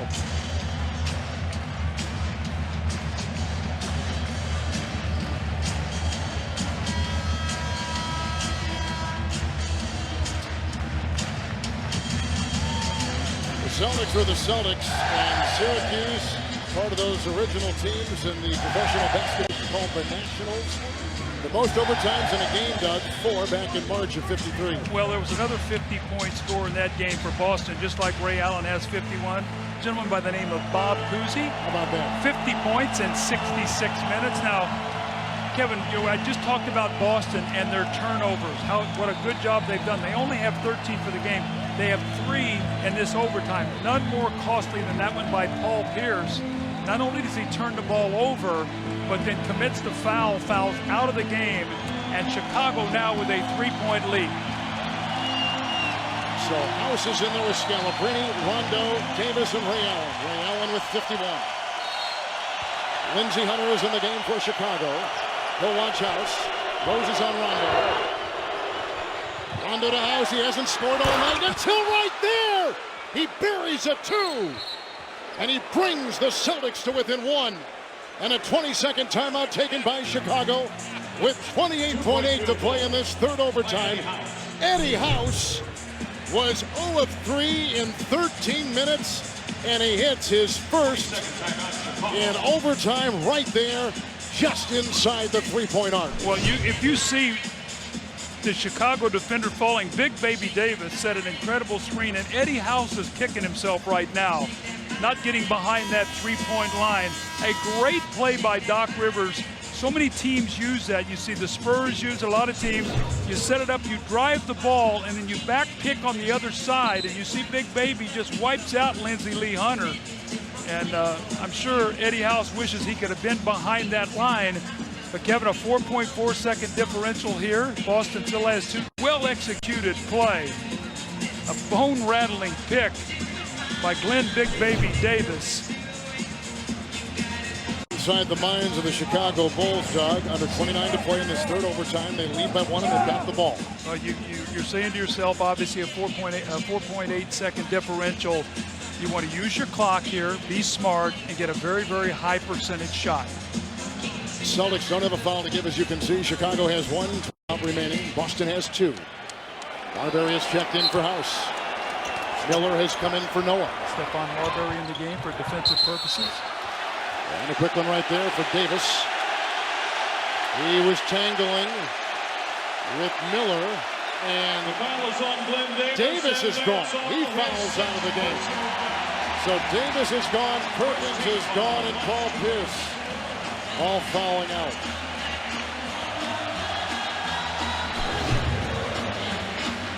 Brad Miller breaking to the ball. This is no question a foul. He came right over his back. I mean, that's an easy call by the official to make. And Brad Miller, remember the one timeout, caught the ball. They had a foul to give, took it, got it again. And here he is stepping up to the line once again for 2 critical free throws. 3 of 3 tonight, 21 points off the bench.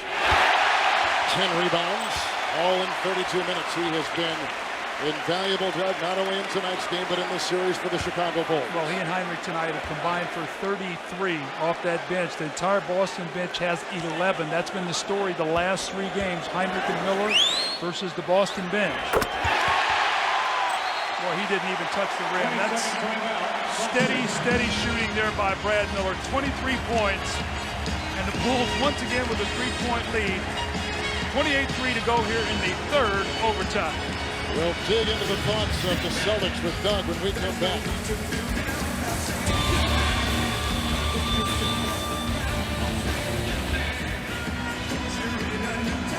Does Boston still have a timeout? Boston does.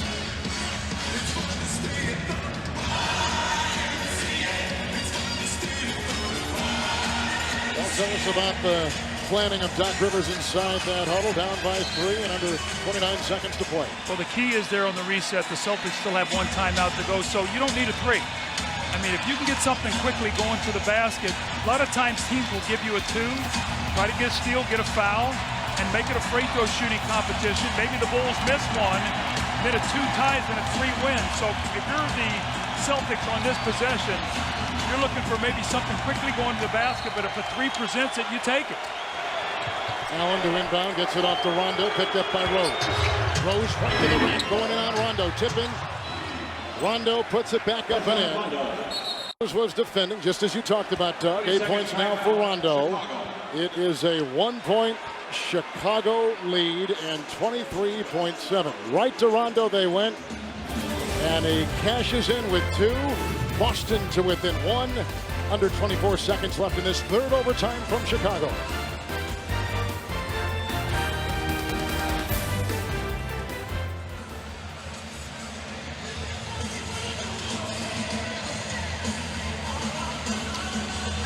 Yeah, because the shot clock's turned off. You're going to have to take a foul, so you want to make sure, well, who's on the bench? I mean, there's nobody in trouble. Ray Allen won. Everybody else is fouled out, so nobody's in trouble. If you're Chicago, you got to get your best free throw shooters in the game.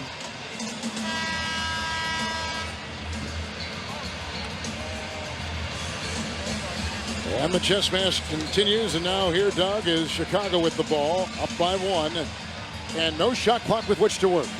Well, again, you better have a cool hand throwing that ball in under pressure and be able to get the ball in, and then you're going to have to make free throws. So you'd like to be able to get it into a good free throw shooter. Brad Miller's all the way in the backcourt. You can throw the ball in the backcourt in the last 2 minutes. So look for Hinrich or John Salmons to try to come get this basketball from Lindsey Hunter. Allen is in for House. It's Tony Allen, and Miller is in for Noah. They go inside. Hinrich sneaking inside, missed the shot. Missed a layup. Wow. Timeout Boston. That's their last. 16.7 to play. Hinrich from point-blank range missing a layup. Oh, my goodness. What else can we see here? They run a beautiful play. Boston gets confused. At the last second, Rondo comes over. Great defense by Rajon Rondo. Look at this, just at the last second to distract him. Hinrich quick shoots it. Oh, my. Look at Vinny's going, I don't believe this. What else can happen in this series? All right, now Boston's huddle. Well, now you obviously down 1. I mean, you can work the clock here. Chicago does have a foul to give. So you got to be very careful if you wind that thing down too far and then Chicago takes a timeout. It leaves you very little time and you have no timeouts remaining to talk about what you want to do. So the fact that the Bulls have a foul to give really helps it. But watch Rondo here. Let's see if his hand is, wow, did he touch that ball in the cylinder? Let's see, did he get a piece of this ball in the cylinder? I don't think he touched it. His hand was in the, wow, close. that is so cool. I mean, what other drama can we add to this? I mean, can we add some other more twists and turns? Tony Allen will be inbounding the ball. House is in for Tony Allen for Boston. Noah is in for Miller for Chicago. See, I don't like that. Why take that foul then when he wasn't in a position to do anything? Now a foul puts you to the line. He wasn't in a position. He wasn't attacking. He was going away. Make them use some clock and then take the foul. Now you're in trouble because you foul, they shoot free throws. Rondo picked up by Rose. Over Rose, rejected by Rose. Rondo's shot was rejected by Rose. Fouled by Scalabrine. Rose rejects the Rondo shot. Unbelievable. I mean, what a great play by Derrick Rose, a point guard. Rondo drives the lane, pump fakes him, stays down on the floor. Look at this explosion to block the shot. So I didn't like the foul that he took, but I sure like this block shot. Unbelievable. Scalabrine picked up a foul. Look at this. What a fading away, Doug. block My shot. goodness. Here is your NBA Rookie of the Year in his first exposure to the NBA playoffs, coming off a Final Four championship game appearance last season with Memphis. He is 4 of 4 from the free throw line tonight. There's still plenty of time though. I mean, absolutely. if he makes this, even though the Celtics don't have any timeouts, you can throw that ball to half court and easily drive in. And if it's only a 2-point game, you got to be careful about not fouling a 3-point shooter. So, and there's still a lot. Mikey Moore has come in for Marbury.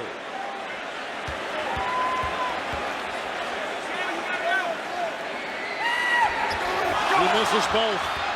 Rondo guarded by Rose. Good if it goes. Whoa! We will see you in Boston Saturday night for Game 7. And those fans, tickets for the 2009 NBA playoffs will be around the rooftop. And remember your tips over to the United States Convention. Playoff tickets for this tournament. Game for the Bulls fans. Sit down. Go online to Bulls.com.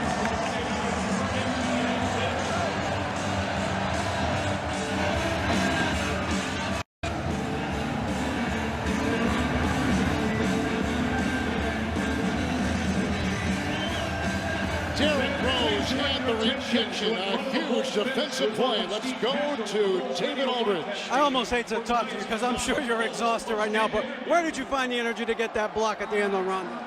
I just didn't want to lose. That was the biggest thing. But I'm mad I missed them free throws. I got to hit them. Through these overtimes, through these numerous overtimes, where have you guys found the will to stay in these games? You had Miller, Salmons, and yourself down the stretch in all of these overtimes contributing. We just don't want to lose. That's our biggest thing. We want to come out here and play hard in front of our fans. Now we just got to take it to Boston. Let's talk about that. How can you possibly have anything left to go to Boston with in 48 hours? I really don't know, but we'll see. Where do you think you guys have an advantage now and this series goes to a 7th game? We just playing hard. We just got to play together, move the ball to the weak side, and attack like that. As long as we're playing good and playing together, we should be able to compete.